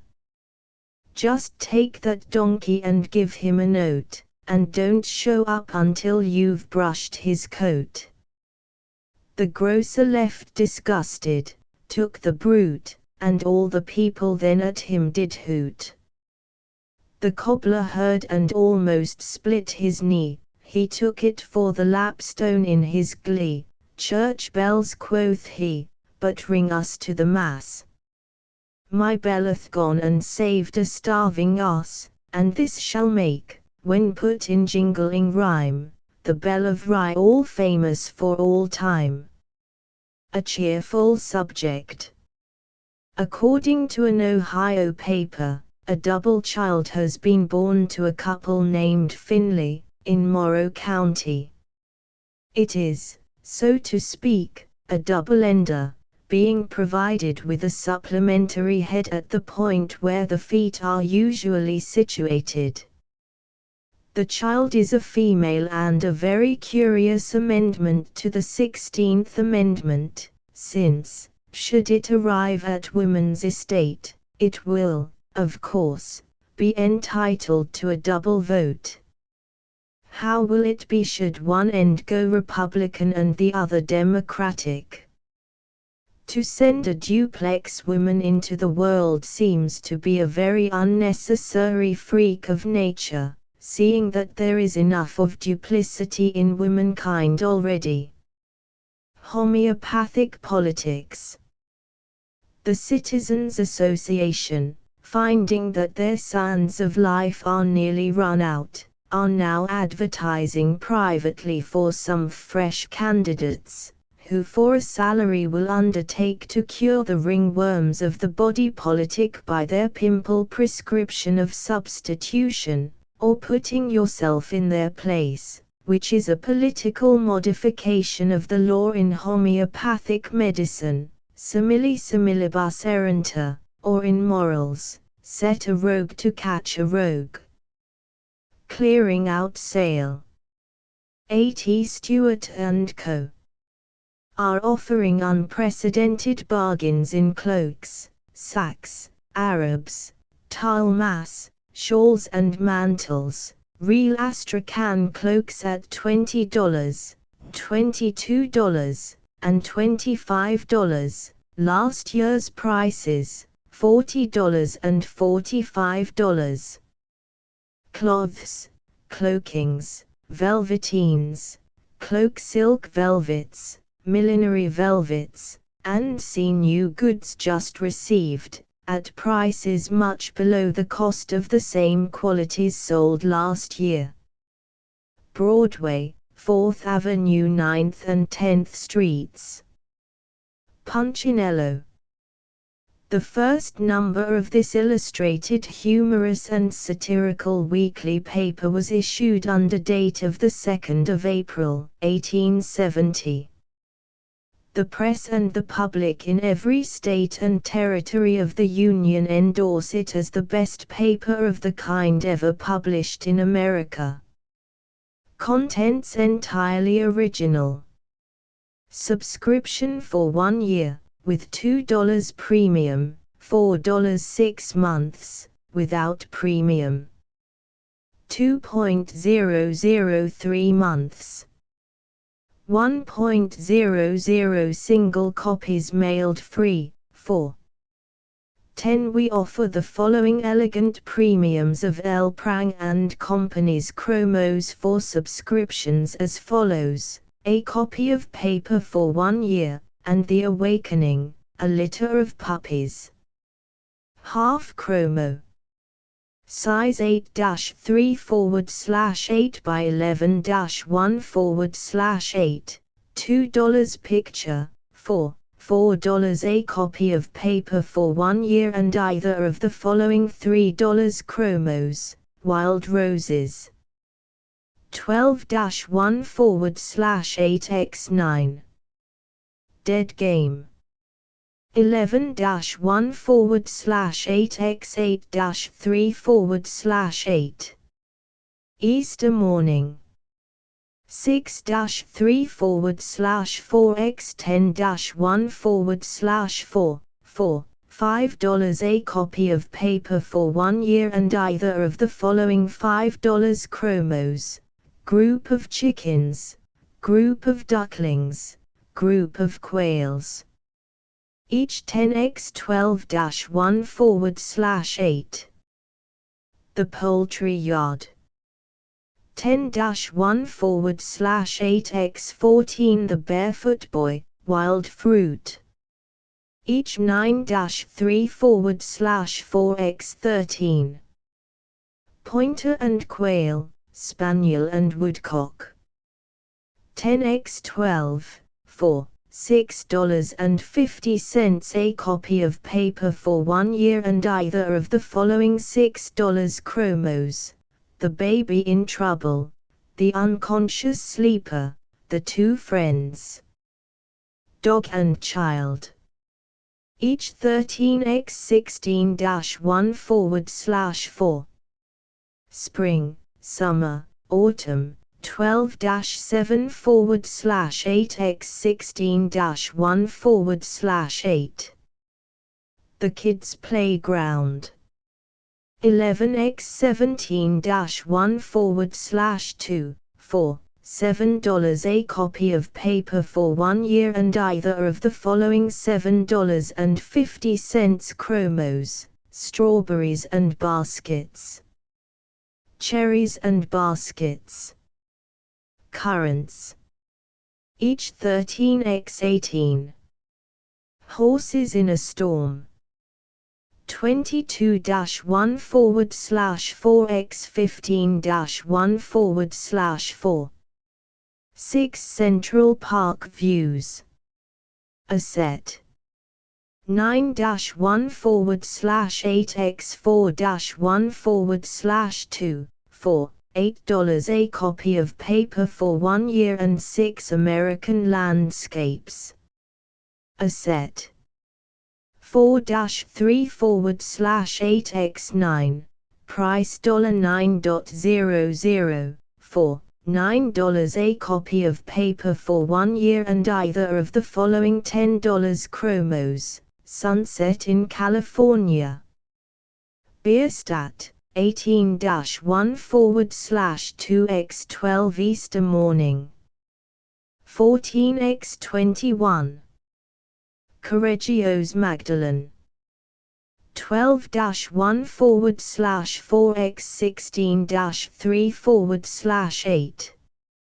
Summer fruit and autumn fruit. Half chromos, 15-1/2x10-1/2. Companions, price $10 for the two. For $10 remittances should be made in PO orders, drafts, or bank checks on New York, or registered letters. The paper will be sent from the first number, April 2d, 1870, when not otherwise ordered. Postage of paper is payable at the office where received, 20 cents per year, or 5 cents per quarter, in advance. The chromos will be mailed free on receipt of money. Canvassers wanted, to whom liberal commissions will be given. For special terms address the company. The first 10 numbers will be sent to anyone desirous of seeing the paper before subscribing, for 60 cents. A specimen copy sent to anyone desirous of canvassing or getting up a club, on receipt of postage stamp. Address: Punchinello Publishing Co., P.O. Box 2783. Number 83 Nassau Street, New York. 80 Stewart & Co. Offer wide plaid poplins at 25c and 30c per yard, recently sold at 85c and 45c. All wool serges at 40c per yard, last year's price, $1.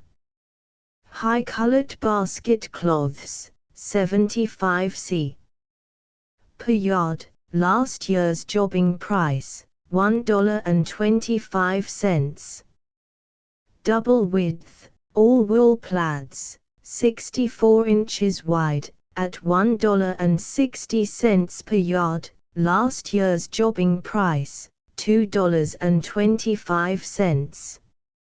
Also a large lot of heavy high-colored plaids at 20c per yard.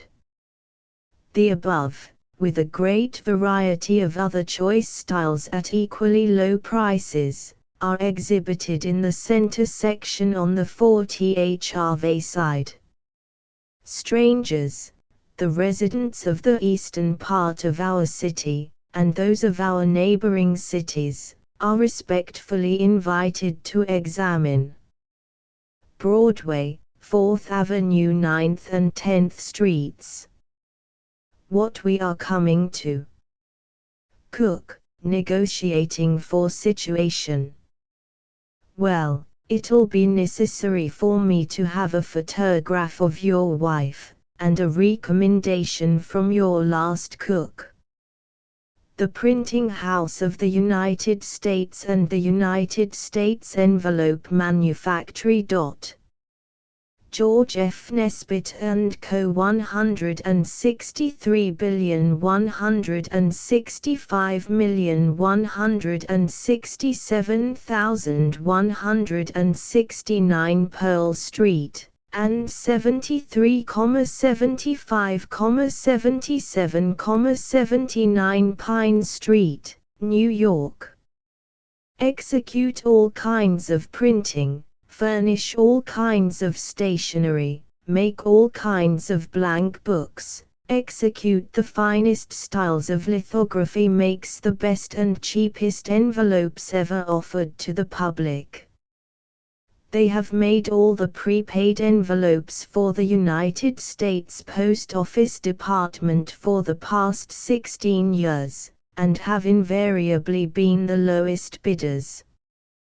Their machinery is the most complete, rapid and economical known in the trade.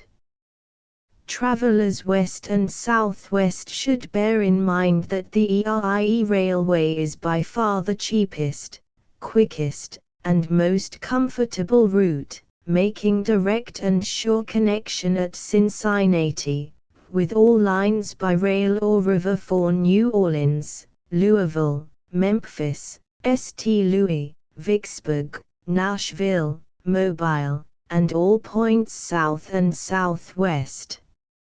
Its drawing room and sleeping coaches on all express trains, running through to Cincinnati without change, are the most elegant and spacious used upon any road in this country, being fitted up in the most elaborate manner, and having every modern improvement introduced for the comfort of its patrons, running upon the broad gauge, revealing scenery along the line unequaled upon this continent, and rendering a trip over the ERIE one of the delights and pleasures of this life not to be forgotten. By applying at the offices of the Erie Railway Company, numbers 241, 529 and 957 Broadway, 205 Chambers Street, 38 Greenwich Street, Cor. 125th St. and 3rd Avenue Harlem, 338 Fulton Street Brooklyn, depots foot of Chambers Street, and foot of 23D Street, New York, and the agents at the principal hotels, travelers can obtain just the ticket they desire, as well as all the necessary information. Punchinello, Vol I, ending September 24, bound in extra cloth, is now ready. Price $2.50.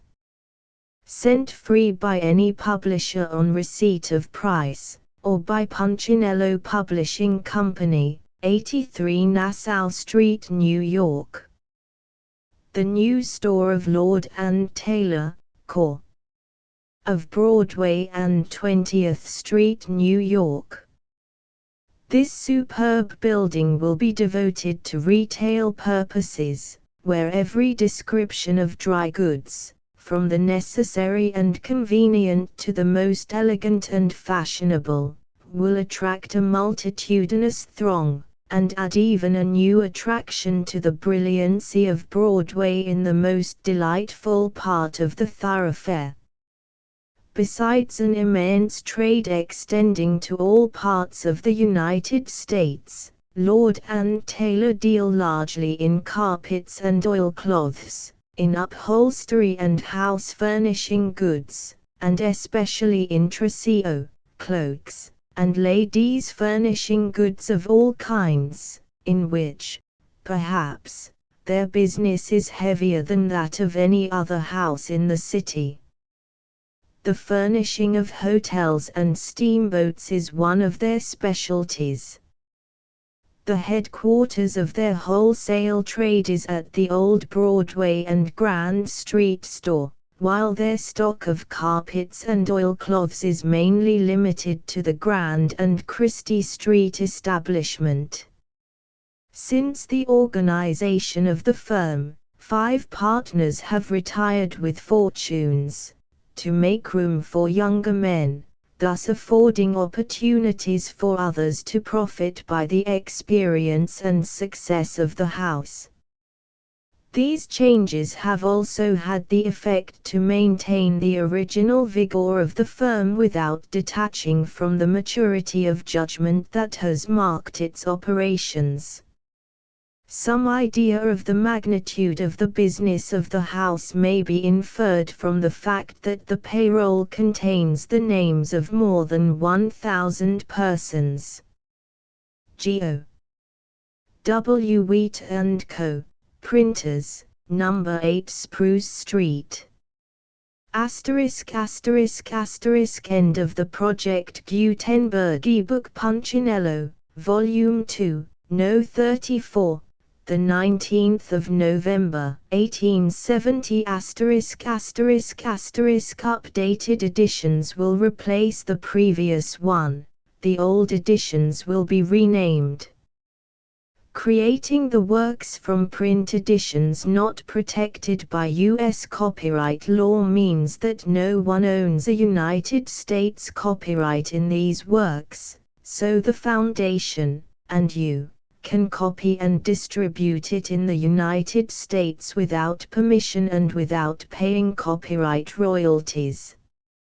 Special rules, set forth in the general terms of use part of this license, apply to copying and distributing Project Gutenberg trademark symbol electronic works to protect the Project Gutenberg trademark symbol concept and trademark.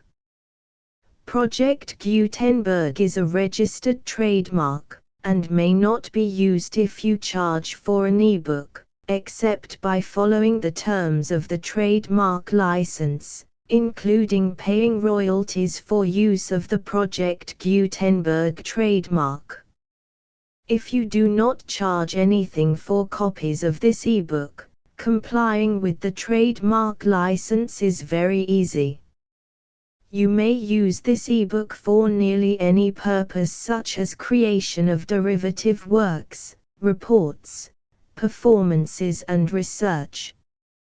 Project Gutenberg ebooks may be modified and printed and given away. You may do practically anything in the United States with ebooks not protected by U.S. copyright law.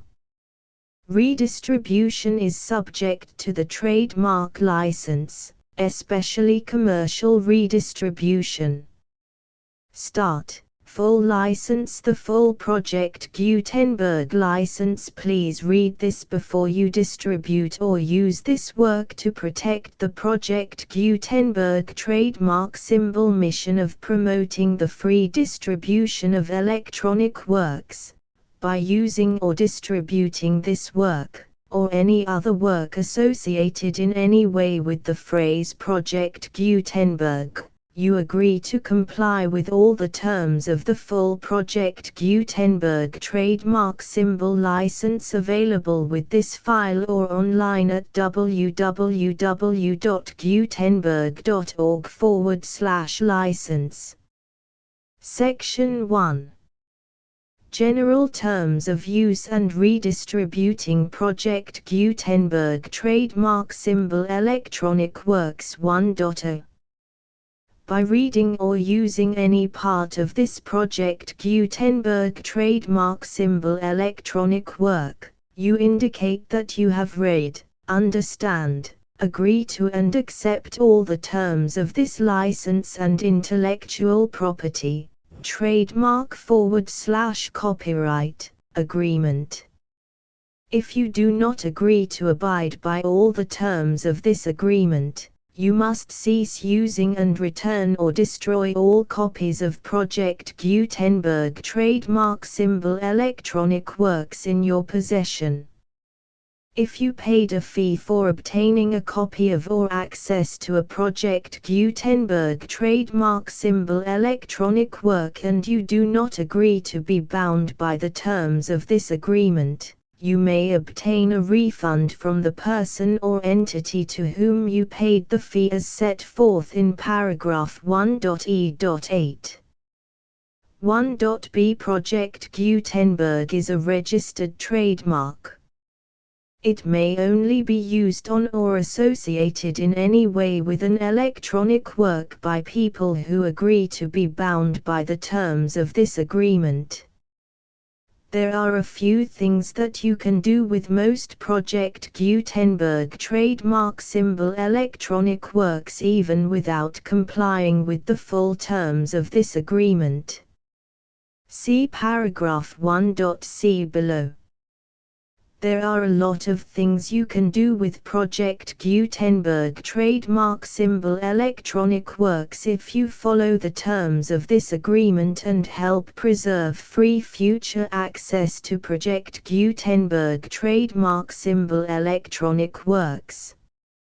See paragraph 1.e below. 1.c. The Project Gutenberg Literary Archive Foundation, the Foundation or PGLAF, owns a compilation copyright in the collection of Project Gutenberg trademark symbol electronic works. Nearly all the individual works in the collection are in the public domain in the United States. If an individual work is unprotected by copyright law in the United States and you are located in the United States, we do not claim a right to prevent you from copying, distributing, performing, displaying or creating derivative works based on the work as long as all references to Project Gutenberg are removed.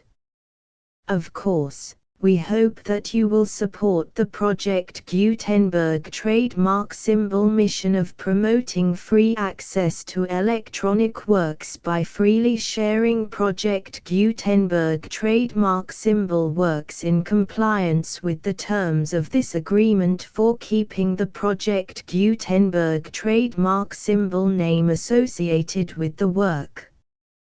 You can easily comply with the terms of this agreement by keeping this work in the same format with its attached full Project Gutenberg trademark symbol license when you share it without charge with others. 1.d. The copyright laws of the place where you are located also govern what you can do with this work.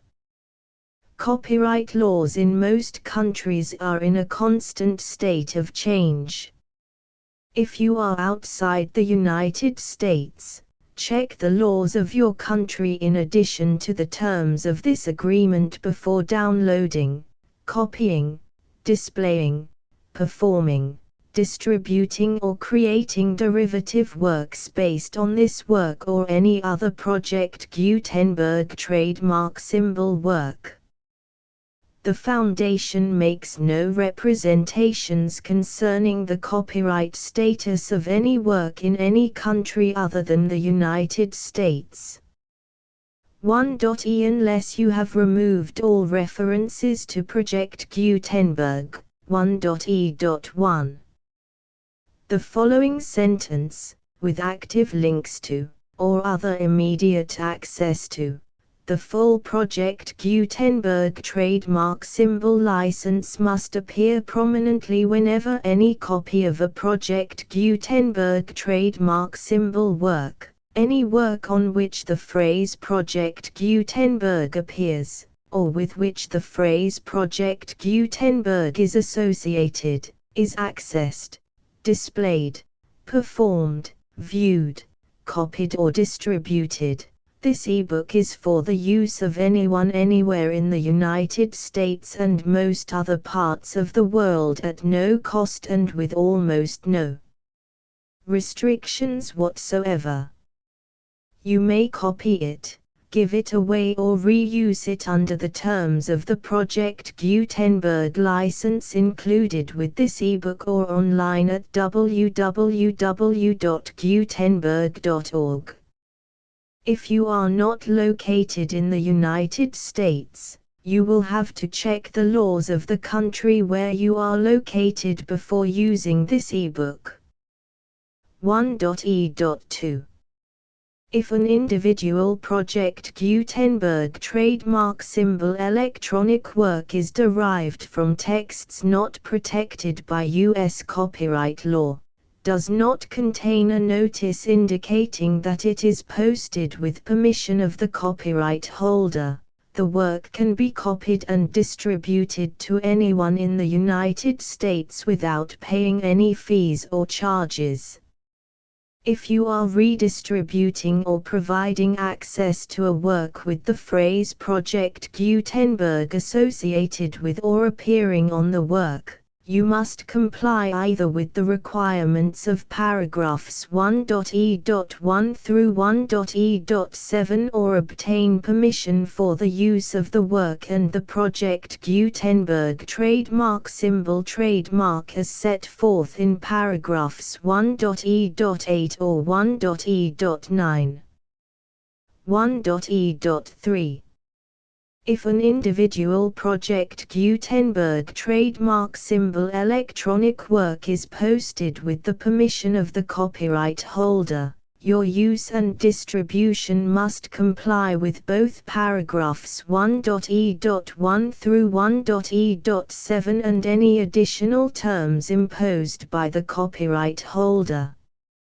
Additional terms will be linked to the Project Gutenberg trademark symbol license for all works posted with the permission of the copyright holder found at the beginning of this work.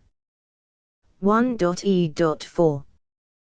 Do not unlink or detach or remove the full Project Gutenberg trademark symbol license terms from this work, or any files containing a part of this work or any other work associated with Project Gutenberg trademark symbol. 1.e.5. Do not copy, display, perform, distribute or redistribute this electronic work, or any part of this electronic work, without prominently displaying the sentence set forth in paragraph 1.e.1 with active links or immediate access to the full terms of the Project Gutenberg trademark symbol license. 1.e.6. You may convert to and distribute this work in any binary, compressed, marked up, non-proprietary or proprietary form, including any word processing or hypertext form. However, if you provide access to or distribute copies of a Project Gutenberg trademark symbol work in a format other than plain vanilla ASCII or other format used in the official version posted on the official Project Gutenberg trademark symbol website, www.gutenberg.org, you must, at no additional cost, fee or expense to the user, provide a copy, a means of exporting a copy, or a means of obtaining a copy upon request, of the work in its original plain vanilla ASCII or other form. Any alternate format must include the full Project Gutenberg trademark symbol license as specified in paragraph 1.e.1. 1.e.7. Do not charge a fee for access to, viewing, displaying, performing, copying or distributing any Project Gutenberg trademark symbol works unless you comply with paragraph 1.e.8 or 1.e.9. 1.e.8. You may charge a reasonable fee for copies of or providing access to or distributing Project Gutenberg trademark symbol electronic works provided that you pay a royalty fee of 20% of the gross profits you derive from the use of Project Gutenberg trademark symbol works calculated using the method you already use to calculate your applicable taxes. The fee is owed to the owner of the Project Gutenberg trademark symbol trademark, but he has agreed to donate royalties under this paragraph to the Project Gutenberg Literary Archive Foundation. Royalty payments must be paid within 60 days following each date on which you prepare, or are legally required to prepare, your periodic tax returns. Royalty payments should be clearly marked as such and sent to the Project Gutenberg Literary Archive Foundation at the address specified in Section 4, Information about donations to the Project Gutenberg Literary Archive Foundation. You provide a full refund of any money paid by a user who notifies you in writing, or by email, within 30 days of receipt that S/he does not agree to the terms of the full Project Gutenberg trademark symbol license.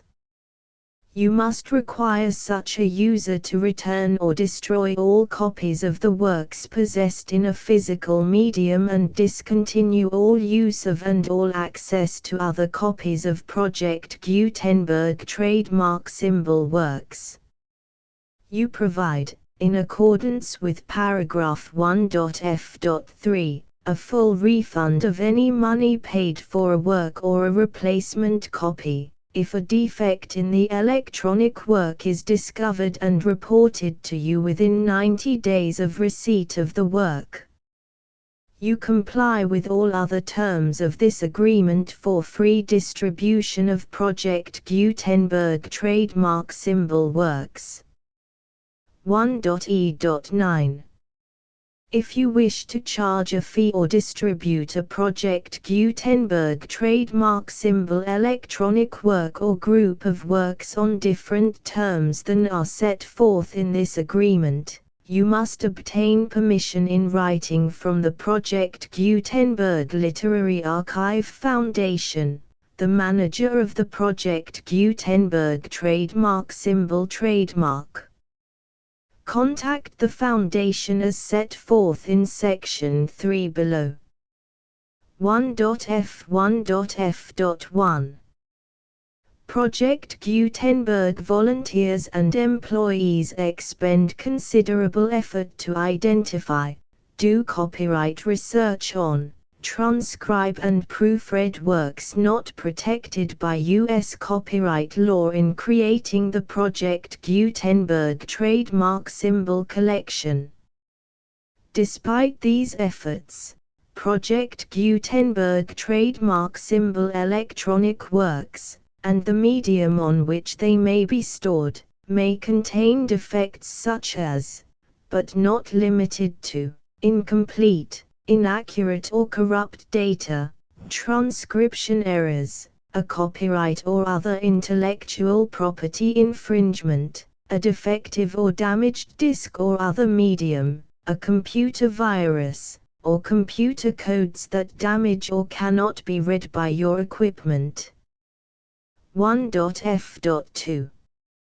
Limited warranty, disclaimer of damages, except for the right of replacement or refund described in paragraph 1.f.3, the Project Gutenberg Literary Archive Foundation, the owner of the Project Gutenberg trademark symbol trademark, and any other party distributing a Project Gutenberg trademark symbol electronic work under this agreement, disclaim all liability to you for damages, costs and expenses, including legal fees.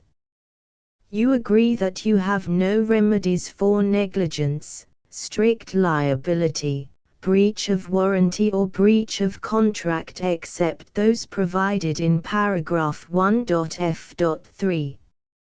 You agree that the Foundation, the trademark owner, and any distributor under this agreement will not be liable to you for actual, direct, indirect, consequential, punitive or incidental damages even if you give notice of the possibility of such damage.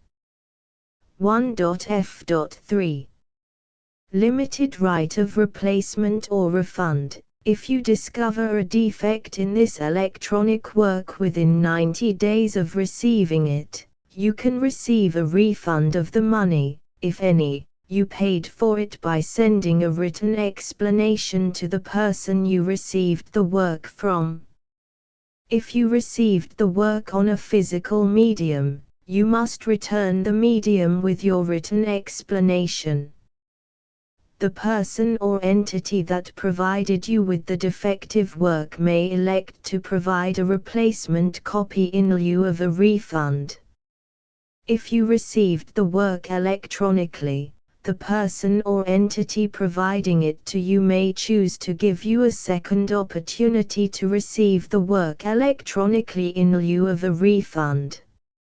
If the second copy is also defective, you may demand a refund in writing without further opportunities to fix the problem. 1.f.4 Except for the limited right of replacement or refund set forth in paragraph 1.f.3, this work is provided to you as is, with no other warranties of any kind, express or implied, including but not limited to warranties of merchantability or fitness for any purpose. 1.f.5 Some states do not allow disclaimers of certain implied warranties or the exclusion or limitation of certain types of damages. If any disclaimer or limitation set forth in this agreement violates the law of the state applicable to this agreement, the agreement shall be interpreted to make the maximum disclaimer or limitation permitted by the applicable state law. The invalidity or unenforceability of any provision of this agreement shall not void the remaining provisions. 1.f.6 Indemnity. You agree to indemnify and hold the foundation, the trademark owner, any agent or employee of the foundation, anyone providing copies of Project Gutenberg trademark symbol electronic works in accordance with this agreement, and any volunteers associated with the production, promotion and distribution of Project Gutenberg trademark symbol electronic works, harmless from all liability, costs and expenses, including legal fees, that arise directly or indirectly from any of the following which you do or cause to occur. A. Distribution of this or any Project Gutenberg trademark symbol work. B. Alteration, modification, or additions or deletions to any Project Gutenberg trademark symbol work, and C. Any defect you cause. Section 2. Information about the mission of Project Gutenberg trademark symbol. Project Gutenberg trademark symbol is synonymous with the free distribution of electronic works in formats readable by the widest variety of computers, including obsolete, old, middle-aged and new computers.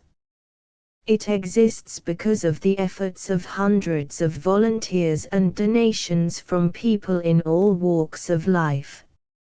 Volunteers and financial support to provide volunteers with the assistance they need are critical to reaching Project Gutenberg trademark symbol's goals and ensuring that the Project Gutenberg trademark symbol collection will remain freely available for generations to come.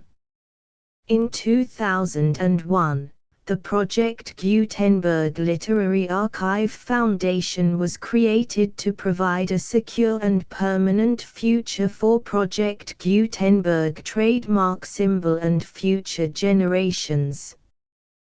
To learn more about the Project Gutenberg Literary Archive Foundation and how your efforts and donations can help, see sections 3 and 4 and the Foundation information page at www.gutenberg.org.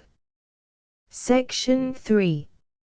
Information about the Project Gutenberg Literary Archive Foundation. The Project Gutenberg Literary Archive Foundation is a non-profit 501(c)(3) educational corporation organized under the laws of the state of Mississippi and granted tax-exempt status by the Internal Revenue Service.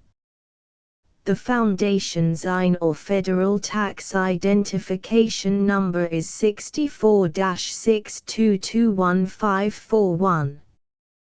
Contributions to the Project Gutenberg Literary Archive Foundation are tax-deductible to the full extent permitted by U.S. federal laws and your state's laws.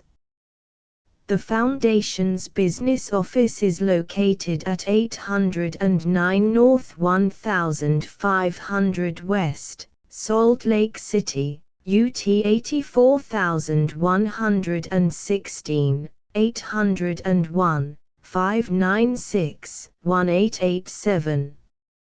Email contact links and up-to-date contact information can be found at the Foundation's website and official page at www.gutenberg.org/contact section 4. Information about donations to the Project Gutenberg Literary Archive Foundation. Project Gutenberg trademark symbol depends upon and cannot survive without widespread public support and donations to carry out its mission of increasing the number of public domain and licensed works that can be freely distributed in machine-readable form accessible by the widest array of equipment, including outdated equipment.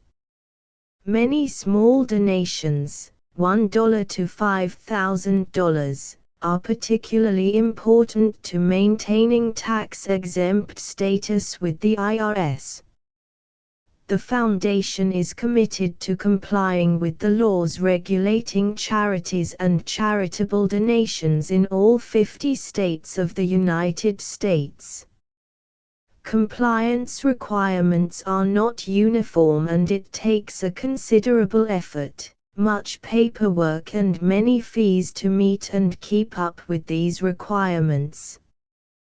We do not solicit donations in locations where we have not received written confirmation of compliance. To send donations or determine the status of compliance for any particular state, visit www.gutenberg.org/donate. While we cannot and do not solicit contributions from states where we have not met the solicitation requirements, we know of no prohibition against accepting unsolicited donations from donors in such states who approach us with offers to donate. International donations are gratefully accepted, but we cannot make any statements concerning tax treatment of donations received from outside the United States. U.S. laws alone swamp our small staff. Please check the Project Gutenberg web pages for current donation methods and addresses. Donations are accepted in a number of other ways, including checks, online payments and credit card donations. To donate, please visit www.gutenberg.org/donate. Section 5. General information about Project Gutenberg trademark symbol electronic works. Professor Michael S. Hart was the originator of the Project Gutenberg trademark symbol concept of a library of electronic works that could be freely shared with anyone. For 40 years, he produced and distributed Project Gutenberg trademark symbol ebooks with only a loose network of volunteer support. Project Gutenberg trademark symbol ebooks are often created from several printed editions, all of which are confirmed as not protected by copyright in the U.S. unless a copyright notice is included. Thus, we do not necessarily keep ebooks in compliance with any particular paper edition. Most people start at our website, which has the main PG search facility, www.gutenberg.org.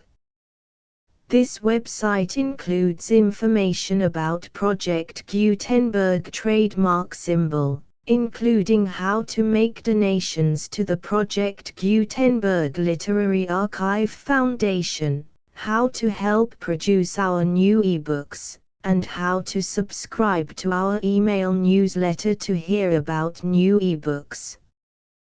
Punchinello Volume 2. Number 34. Published by the Punchinello Publishing Company, 83 Nassau Street, New York. The full Project Gutenberg license,